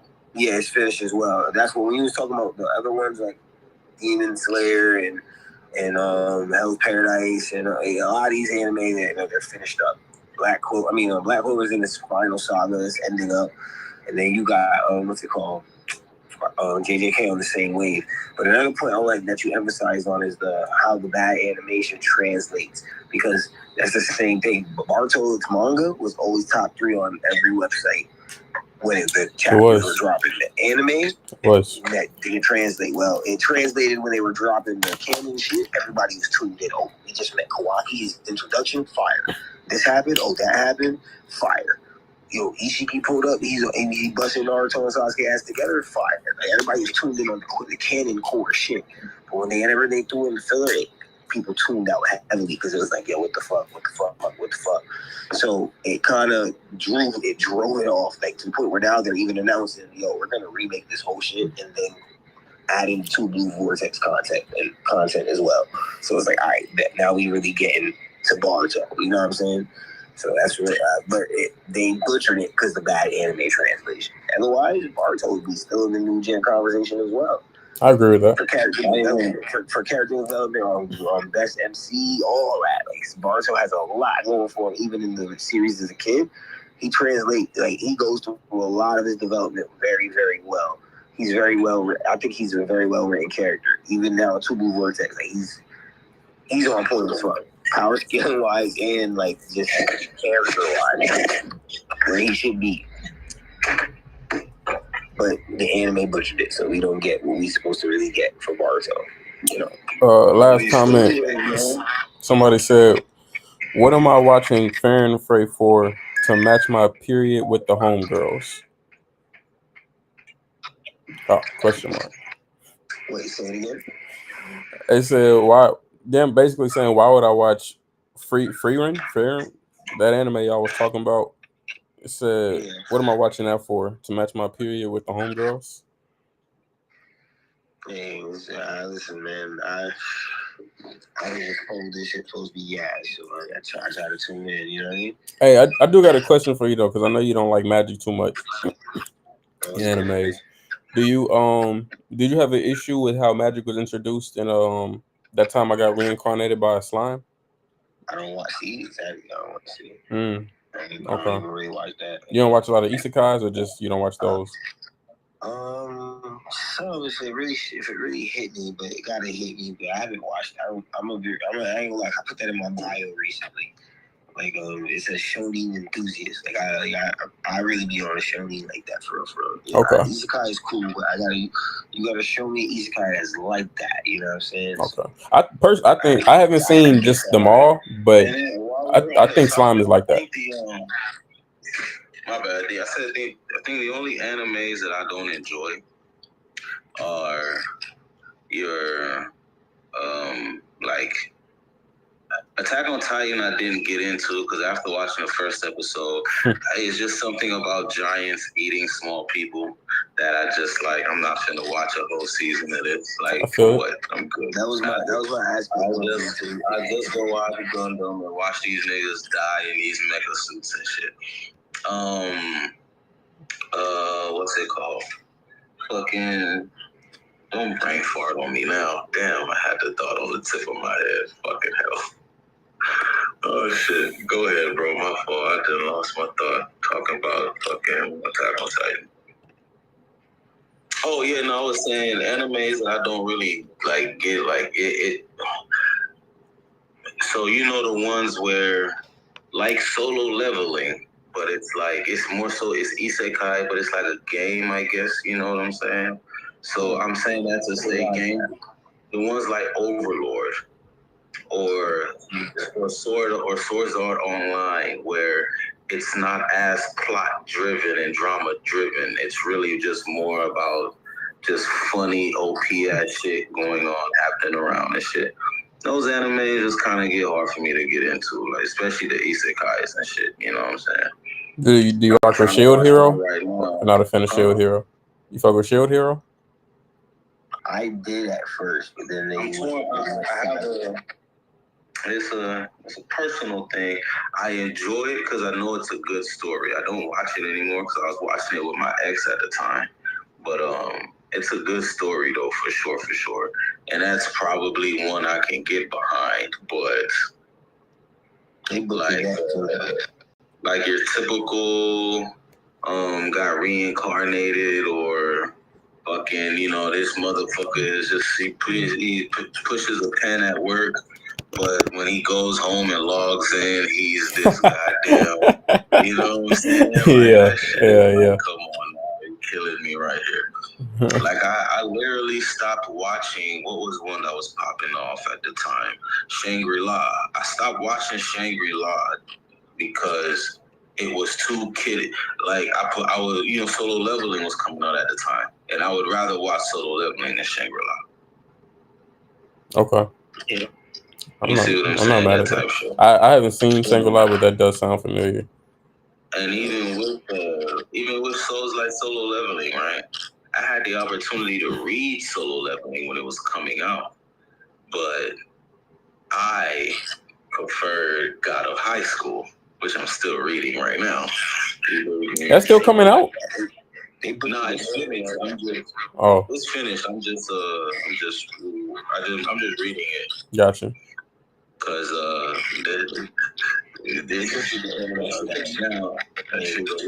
look crazy. It look crazy on the cut out. It's ridiculous that I heard. Bro, when I realized how much they cut out too, I'm like, yo, if they do season 2, if they try to cover this entire shit that just happened from what I just read, they will. I'm like, they gonna cut out so fucking much, bro. And I'll let them get the chapters. I'm like, man, they gonna cut out a lot. Yeah, the pacing was terrible. The opposite of filler. They cut out 100 canon chapters. But you know what though? Now, me watching the first season, not knowing they cut all that shit out, I was perfectly fine, bro. That's what I said. Somebody else I was like, oh shit, we're funny. So now that I'm like reading it, And I know when they drop season 2, the amount of shit's gonna come out. I'm like, damn, I'm hyped as hell for this little page. They might not even animate this shit. It might be a whole different fight when that shit come around. Exactly. Exactly. I hear Tower of God is looking ass right now. That's what I heard too. That's when I never let the hype suck me in on that one. Like first season was cool. First season was cool, and everything I hear people talking about, like as far as currently in the manhwa, like sounds hype as shit. But I think collectively they all say like this arc is like it's not the banger that we were introduced to, and it's nothing like what's about to come forward in the next 3 or 4 seasons type shit. Okay, not mad at that. I just want to take a little bit of time out of my day in this program to officially shit on the anime, because I haven't done so yet. I know me and Gu were talking like the last week and a half or so. We were bringing up this anime referred to as Banana Fish. Now that I've had some time to, before I go on, have you seen this show, my guy? No. Cool. I just want to say, for years I've been like hearing chatter about this, bro. Check out Banana Fish. Yo, what's up, Big Broly? Big Bro Broly. Appreciate you joining the chat, man. You right on time. I'm about to start shitting on anime. Yeah, like I was saying, for years I've just been hearing the chatter of, bro, you got to check out Banana Fish. Is this, is that, is this, is that. What's up, my guy? My guy just joined the chat. You right on time too, man. About to shit on some anime. Glad you're here. Yeah, bro, check out Banana Fish. It's like this, it's like that. But like it was never like, hey, check this show out. It's like the next big shonen. It was more so like, if you know about it, you know how cold it is. It's just like, it's one of them sleepers. So I'm like, okay, I'll check it out one day. I finally have finished Banana Fish, maybe like 4 or 5 days ago. When I tell you, I was so deeply unimpressed, and when it started, I was like, oh, okay, this is a halfway dope concept. This could turn up, just depending on where this goes. Like I said, about this street gang that's getting into it with the mafia. The MC's a sharpshooter with this revolver, but he's smart as hell. He's like, I'm not gonna put him on like Ella Light level, but he's smart as, he ain't no regular. I think it said his IQ was like 200. So and I think he's only like 17. So he's smart. He's smart as fuck. But god damn, I wish it was somebody else who's seen it in the chat. So okay, well, Banana Fish sound like a disease you get. Hey, it was a drug, basically. That Banana Fish itself was a drug that heavily induces the person who takes it mind, makes them into like a brain dead zombie almost. But oh my gosh, man, like the main premise of the show, it was that, all right, we found out it's a drug, the mafia is trying to push this drug, we're gonna stop the mafia. Pushing that to the side, the main character shows just so much compassion, so much like downness for this brand new, I think they introduced him as a detective, but he really wasn't a detective. I don't know. He becomes best friends with this detective he just met. Has no like reason to just like want to protect him so hard. Literally, the very first episode that he meets this man, a kid that's looked up to the MC for years dies on his watch. And you would think that kid meant nothing to him. He's been looking after that kid for like years. But this new nigga he meets is like his closest brother. But there's no like character development in between to like just make him just fuck with him so tough. The main embodiment of their like their relationship is, oh, this guy, this random stranger, he sees me for what I truly am, and not what, like, I guess the streets see me to be. He wants me to be better or whatever. But it's like, you don't even know this nigga. Neither of you two niggas really just know each other, bro. And I'm really just trying to pull like some quality information from the show so I can shit on it harder. But it's damn near all the show just comes down to is just, I fuck with this dude so much just because, just honestly, just because. Like, it's not even like on some Luffy Bartlow shit. It's like, yeah, bro, I think you put yourself through too much. I checked out episode 3. I ain't gonna lie to you. See, and that's the thing. But the first 5 to 6 episodes, it was decent. It was decent enough to make me think, okay, this could turn up because we about to go do this. They're introducing some characters. But man, I'm not gonna lie. Smooth okie doke. And then it's like the fandom always in my ear telling me how good it is, telling me, bro, you gotta check it out. I really don't see any redeeming qualities in this show, like, at all. Like, I feel like it's grotesque. Like, it's a lot. It's a lot of GRAPE scenes in there. And it's like, for what, man? Like, I don't get it. Today's day and age, man. I don't. Hey, I gotta check out, gentlemen. I gotta check out, my phone dying. Hey, you good, G? I gotta check out. Hey, but it was Appreciate good you. talking, man. Appreciate you letting me on the stream, man. Most definitely. You always welcome, my guy. It was great having you on. Kizzy, I'm gonna holler at you later, man. I'm gonna hop off my soapbox, shitting on this trash anime. I just want the fandom of Banana Fish to know what you did will not be forgotten. Same goes out to you, Devil Crybaby fans. I will not forget or forgive you for wasting my time so in-depthly.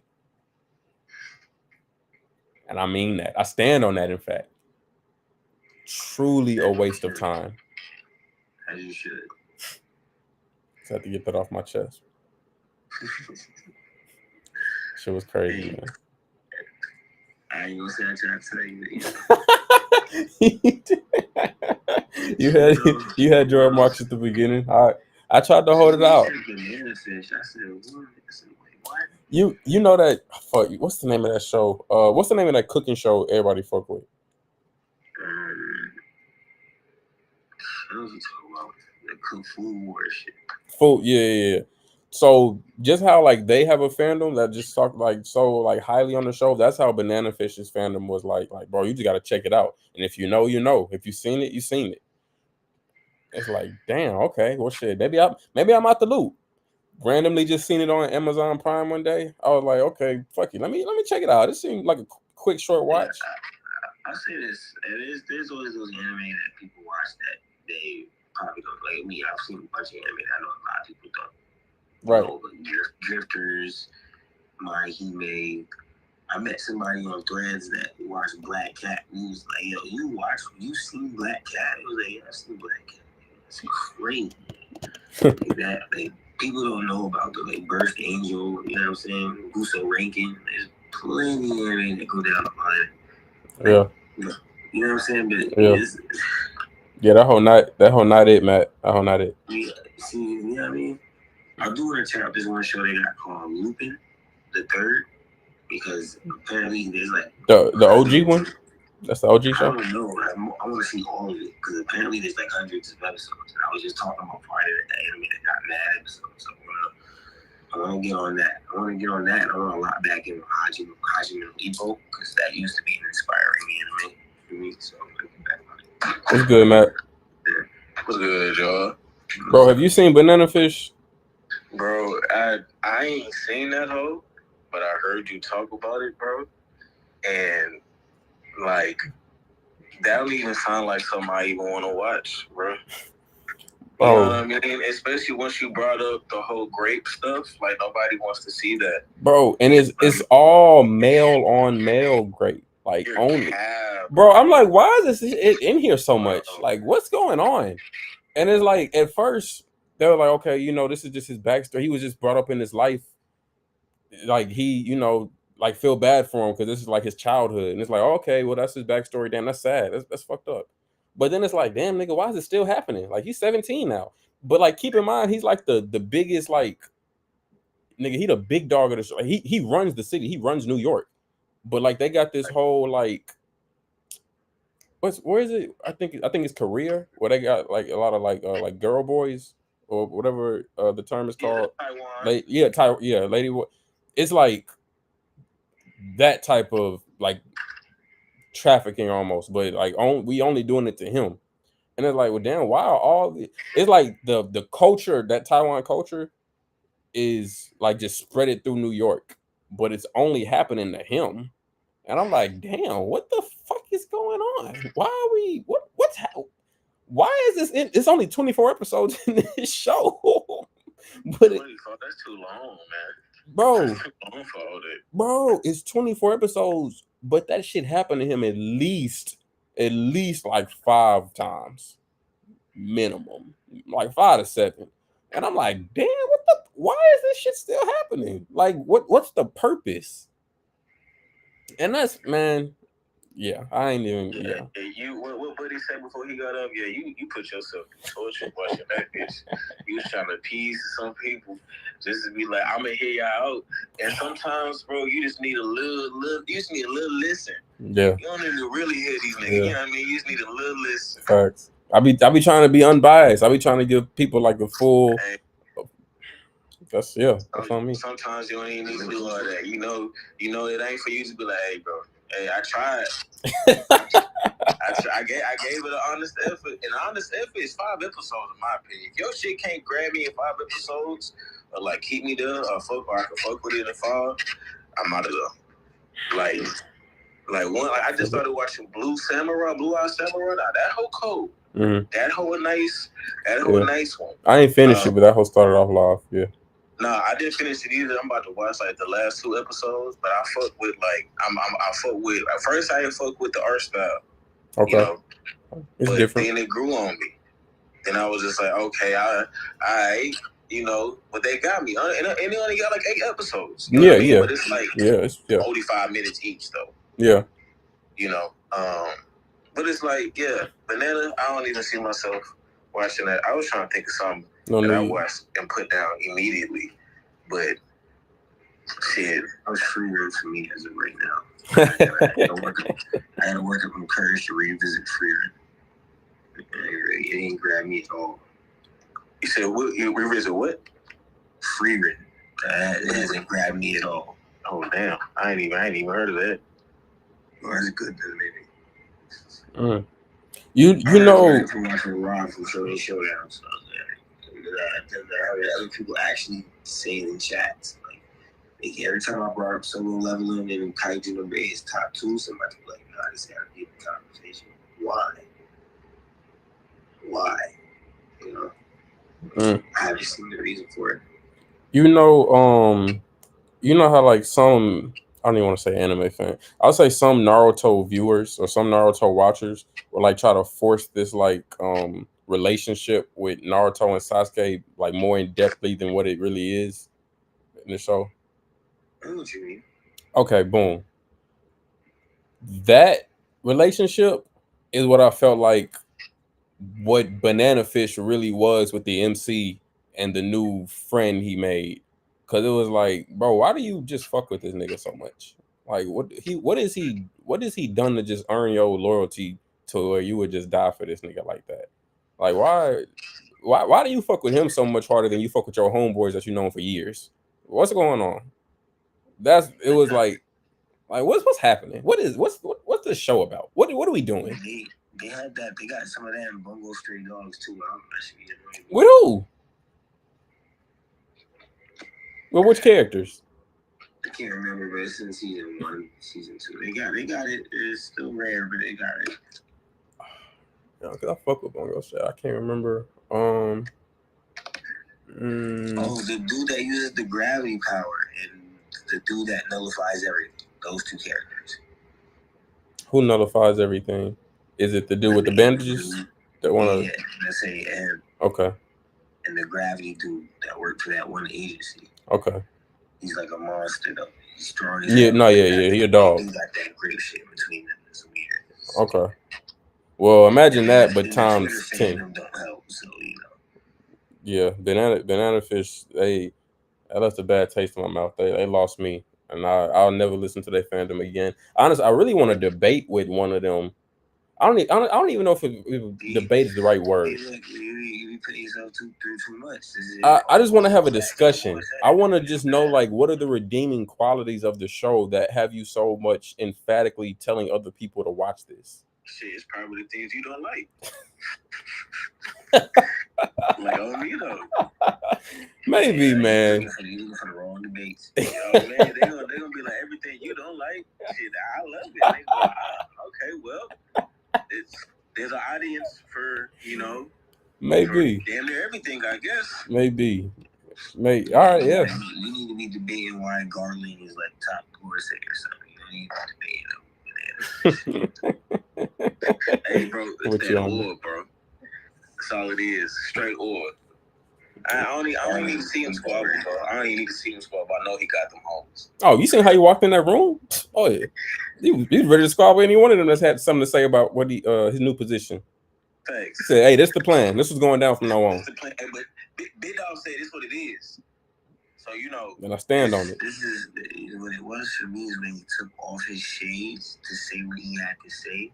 Oh yeah. And then put his shades back on. And That's what it was. You ever seen CSI Miami?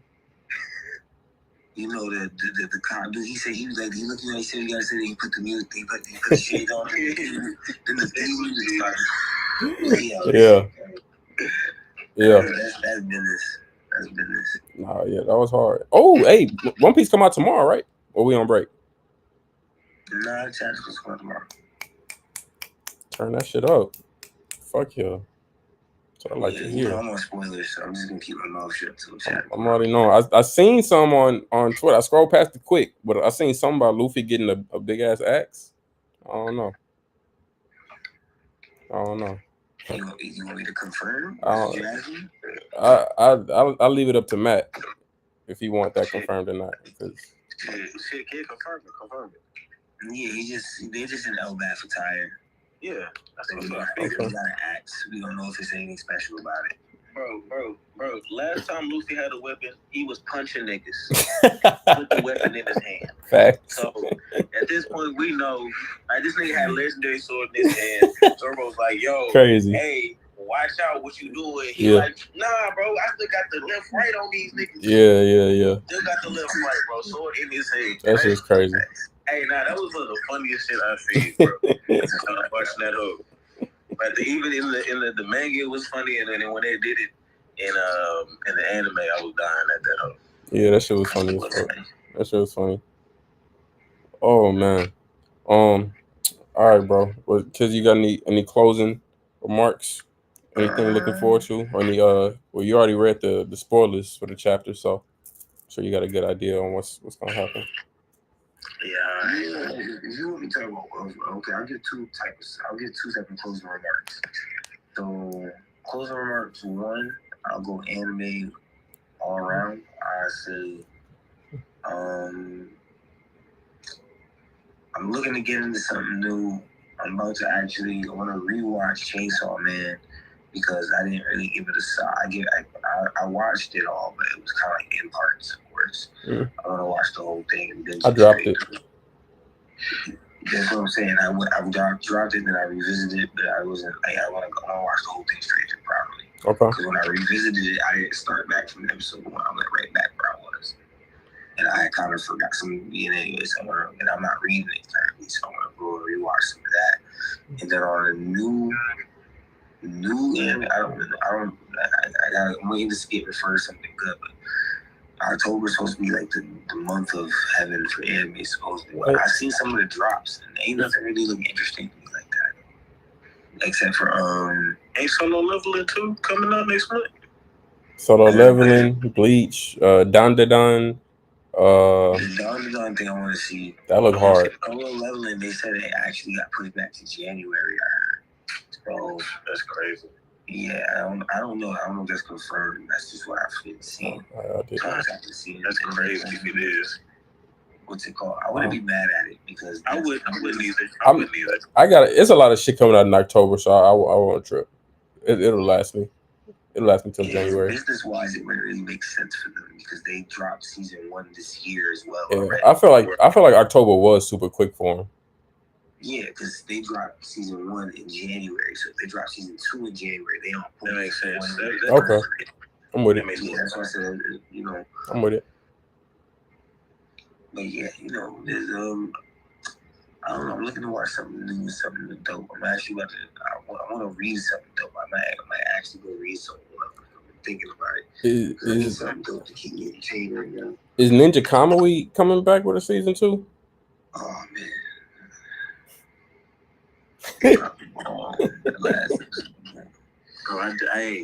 When they put the mix on, yeah, that's when I get out that bitch. That's what we was just saying last. That's and like I ain't gonna hold you. They had me, bro. First episode, second episode, third episode. I'm all right. Mm-hmm. Let's go. Mm-hmm. Straight revenge. They killing niggas. That's what I like. Ninja Straight shit. to the business. Yeah. He don't talk. Yeah. Me. That's it. Yeah. Straight to it. Ninja John Wick. If you like that, wait till they animate Kagurabachi. I don't know if you ever heard of it. I'll read that hoe. When Kagurabachi come out, boy, that's all he back. He a little finesse. He learning how to finesse a little bit now. He's like that. But nah, that. My boy started making the black language lit. I was like, you the Conquerors? What's going on? What was I reading? Bro, and this nigga talking to the sword. Bro, this nigga, the sword broke. This nigga saying, hey, nigga, you gotta lock in. Yeah. Tell the sword, lock in. I'm gonna get the lock in. I'm not gonna lie to you. He was lit for how he was using the sword because he carried 2 swords, one little regular petty sword, then his enchanted blade. Yes, sir, bro. His broken enchanted blade. Then some Zoro shit channeled the energy, the hockey from that shit. And was using his regular blade with the energy. I was like, exactly, bro. No, this nigga's different, bro. He got armament and Conqueror's coding seats already. It's crazy. I was like, yo, what's going on?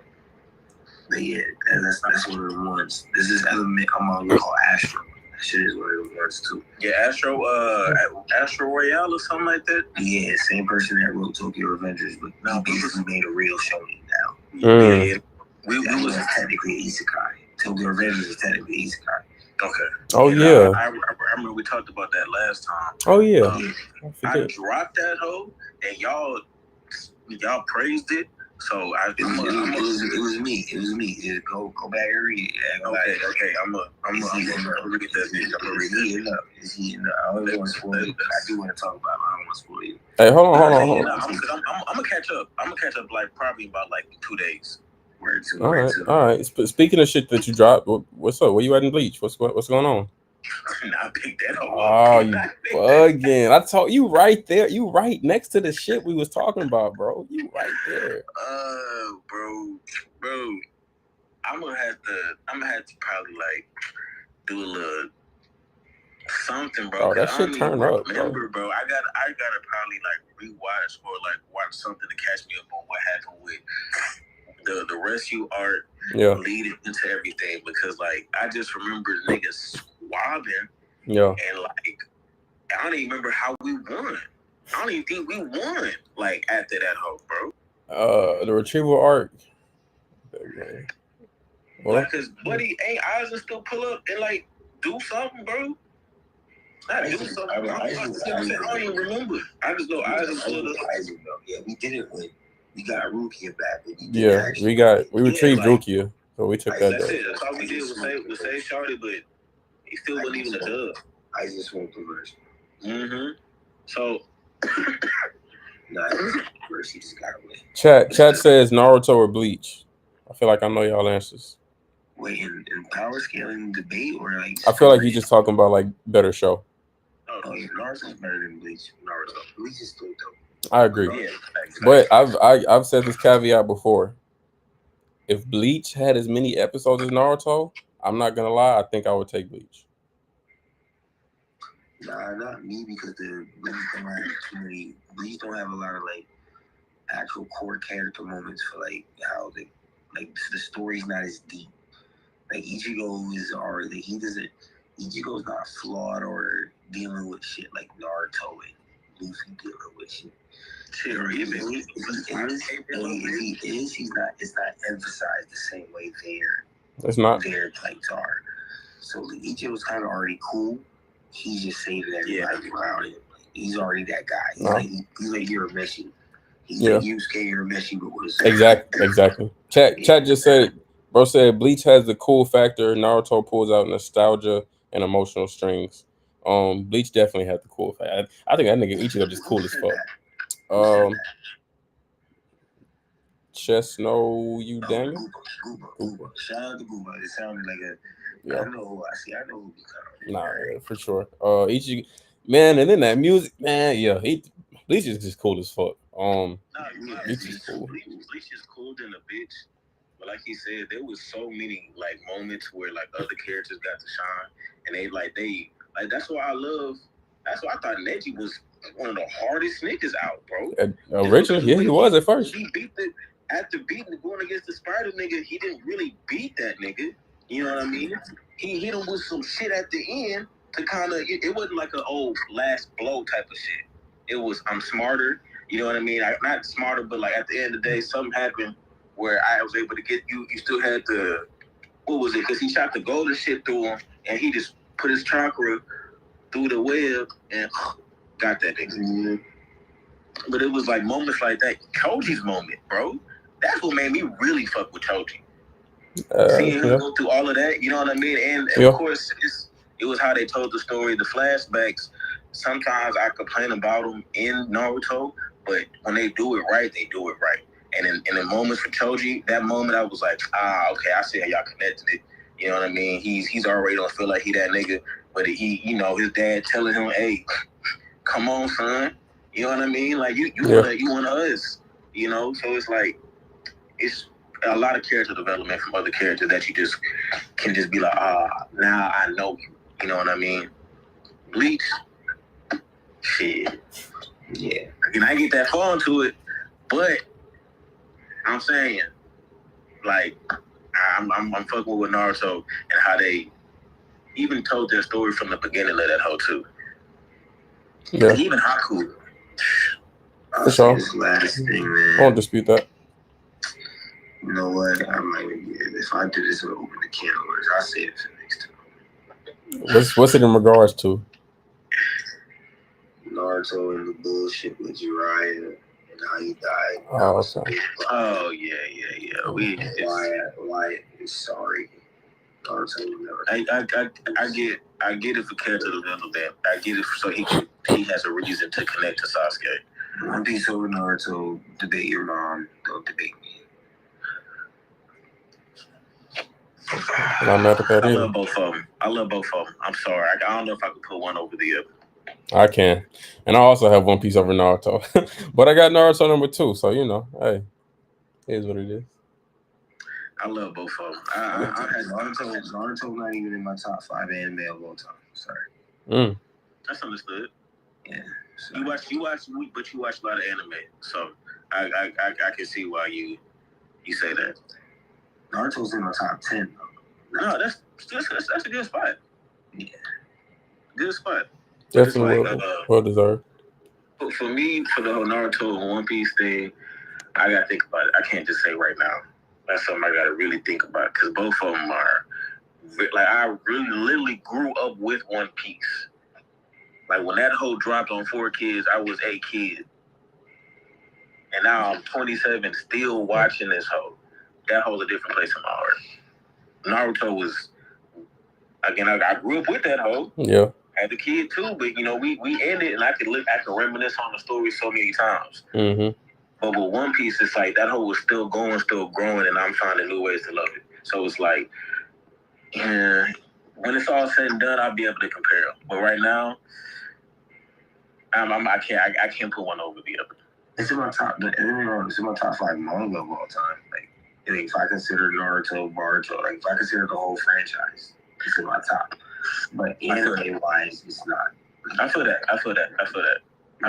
Anime is not. No, I feel that. Anime specifically. I fuck with manga. I fuck with Naruto, Boruto. I fuck with all that. Like, I don't think it ever lost momentum from its origin. The animes fucked up the whole shit.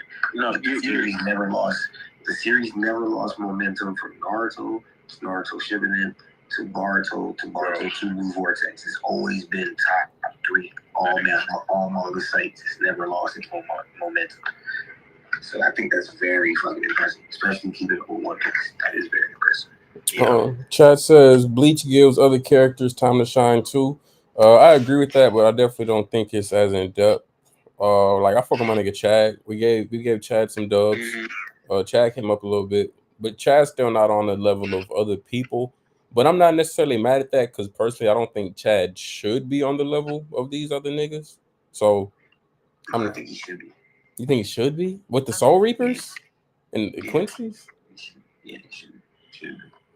Oh. But like, how? Like, what's tying him to their strength? How could he? What do you mean? Like, Ichigo is this strong because of X, Y, and Z. I won't say because Matt's here, but That's not ethical. To me, if the author wanted him to be that way, he could just make it happen. He's the author. Like I wouldn't scale it because he's already been written away for a reason. But I'm talking specifically on what I would want. If I want, I see what you're saying. The author would have had to have done that. Like, that's not like that's all I had. You know what I mean? Like his power, I would have wanted it to be when they did that full brain art. They could explain that what Chad is doing is like a full brain, and then we could have learned how to all the full brain people. Like in the Ginjo art, we could have learned how all the full brain people. His full brain is like top of the line. And we get emphasized on his strength, how strong he really was. And maybe he was looking out for Ichigo and the Ginjo shit. None of that shit got written into the story. So that's like I said, this is what I want. You know? Okay. I'm not mad at that. Before we close out, I do want to say I was up late as fuck last night at like 3 a.m. and I finally seen the first episode of that Terminator anime. It's out. I don't know if y'all checked it out. I got like 3 more episodes to watch. Bro, that animation is fucking insane. Yeah, I fell asleep to it because I was tired when I watched that bitch. I watched the first 15 minutes of that hoe before my eyes closed. Yeah. I was like, hold on. Even like how they directing it is dope. I'm rocking with all. I was like, I fell asleep a little bit too, just because it was so fucking late. I'm probably gonna rewatch the first episode again. But everything I saw, I enjoy. I was thoroughly impressed. Actually, I was like, damn, this shit is good. Like, when did y'all save the budget for this? This shit looks good. Like it's animes out that I would beg for this type of animation, this type of budget to look this good. This shit is dope. Yeah, y'all definitely check that out if y'all got some time. Yeah. Closing statements. Like I said, I can't fucking wait for Bleach to come back. October is gonna be a month to fucking remember for anime fans. Where we left off in Bleach, I ain't gonna lie, we damn near like should just be picking up this straight. All right, war straight. Like the shit. Like, I don't want to say picking up at the climax, but like the slow build to the climax. Like, yeah, we should be like at the shit now, because last season was so fucking good, bro. Yeah. What's the last thing I was gonna fucking say? I can't remember, but I definitely do want to check out Dandadan, if that's how you say it. I don't think I've seen a full out legit trailer, but I've seen clips of it, and it looks interesting as fuck. I've seen panels. I think they've been trying to get me on the manga, but I told them to wait till the first season is done. Let's see how the season hit me, and then make my decision from there. Okay. Yeah. I think I usually jump into the manga if your anime is good. That's how I usually do it. If I read a straight manga off Reddit, they have to read it. I have to see it every day. What is this? Let me read this. Okay. Yeah. I think that Dragon Ball Z Daima is also coming out in October. So In respects to in respects to Toriyama, RP, I'm also gonna check that out. Get a quick little look. I think did they say they were going to Super Saiyan 3 in Daima, or they just said 2?